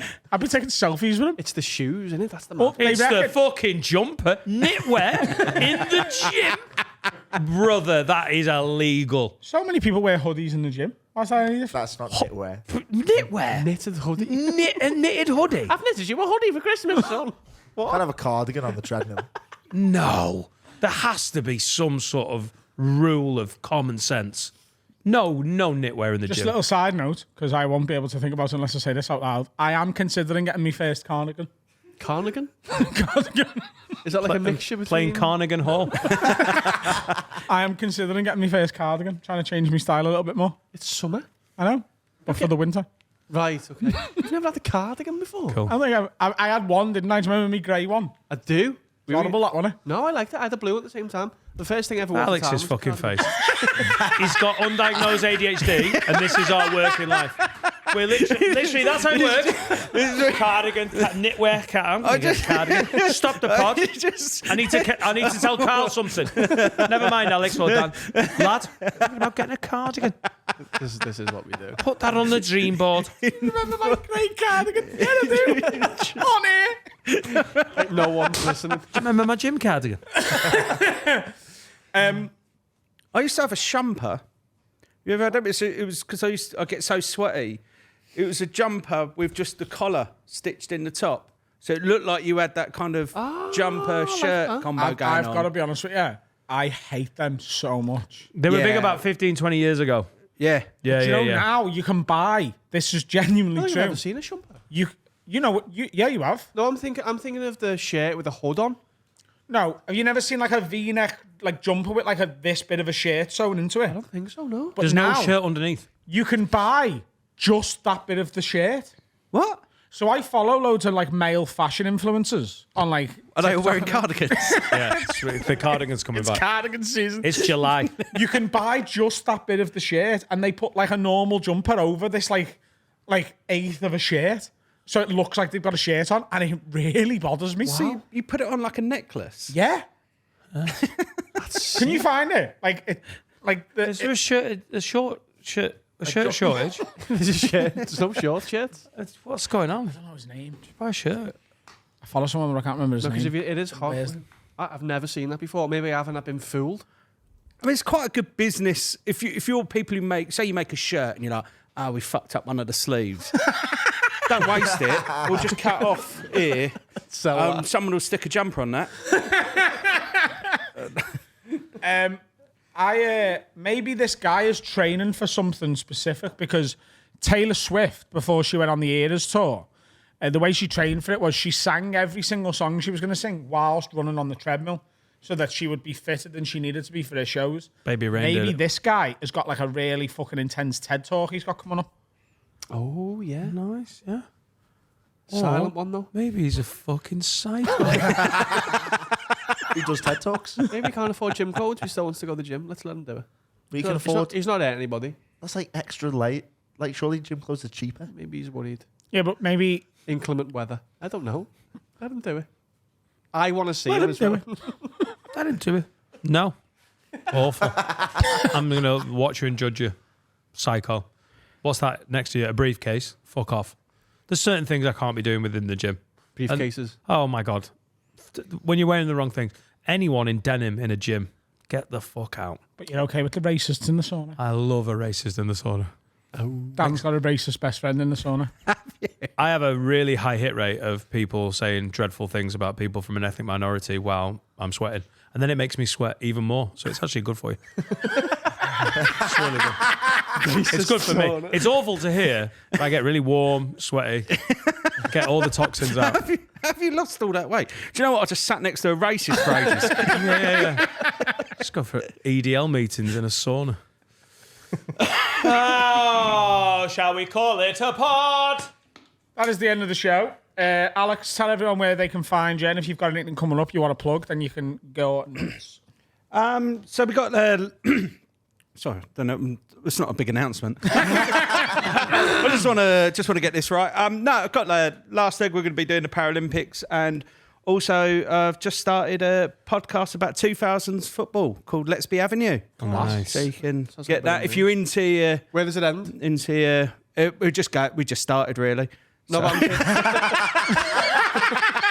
I was like, when are you going to fucking pack that in? We're not like going year by year. We're just it's just a general, turn of the millennium. but I'm sort of saying football. you're talking about noughties. You're not talking about now football. Nah, not really. 'cause No, we that's- did some stuff at the Euros, but the people we were talking to were all kind of England 'Cause my players in era the is like- 04, like 06. Noughties, like early 10s. That's the football I love. Yeah. So it sounds like a bit of Don't me. worry, mate. That will be right in your era. I'll give it a go. What's it called? Let's Be Avenue. Let's Be Avenue. Now, Finn, our producer in absentia, because he's in the recording studio, has requested that we do a little bit of an advert for his gig. He's got a massive gig coming up on October the 26th. Yep. 26th of October at the Jacaranda Baltic. I think there's about 400 tickets in total. They've been on sale for 2 weeks. There's only 397 left. So just make sure you go get them now or they sell out. £1 from every ticket's going to Zoe's place. £3 so far.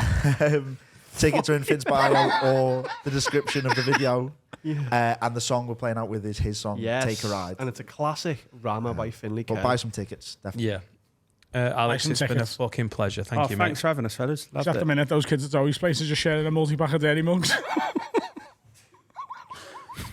Poor Finn. We love you, Finn, by the Love way. you, Finn. I'm going to the gig. I love him. Have you bought a It's a running ticket? joke. Have you bought a ticket? What?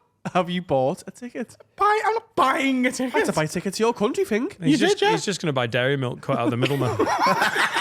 And just eat it. See you, lads. Love you. Bye.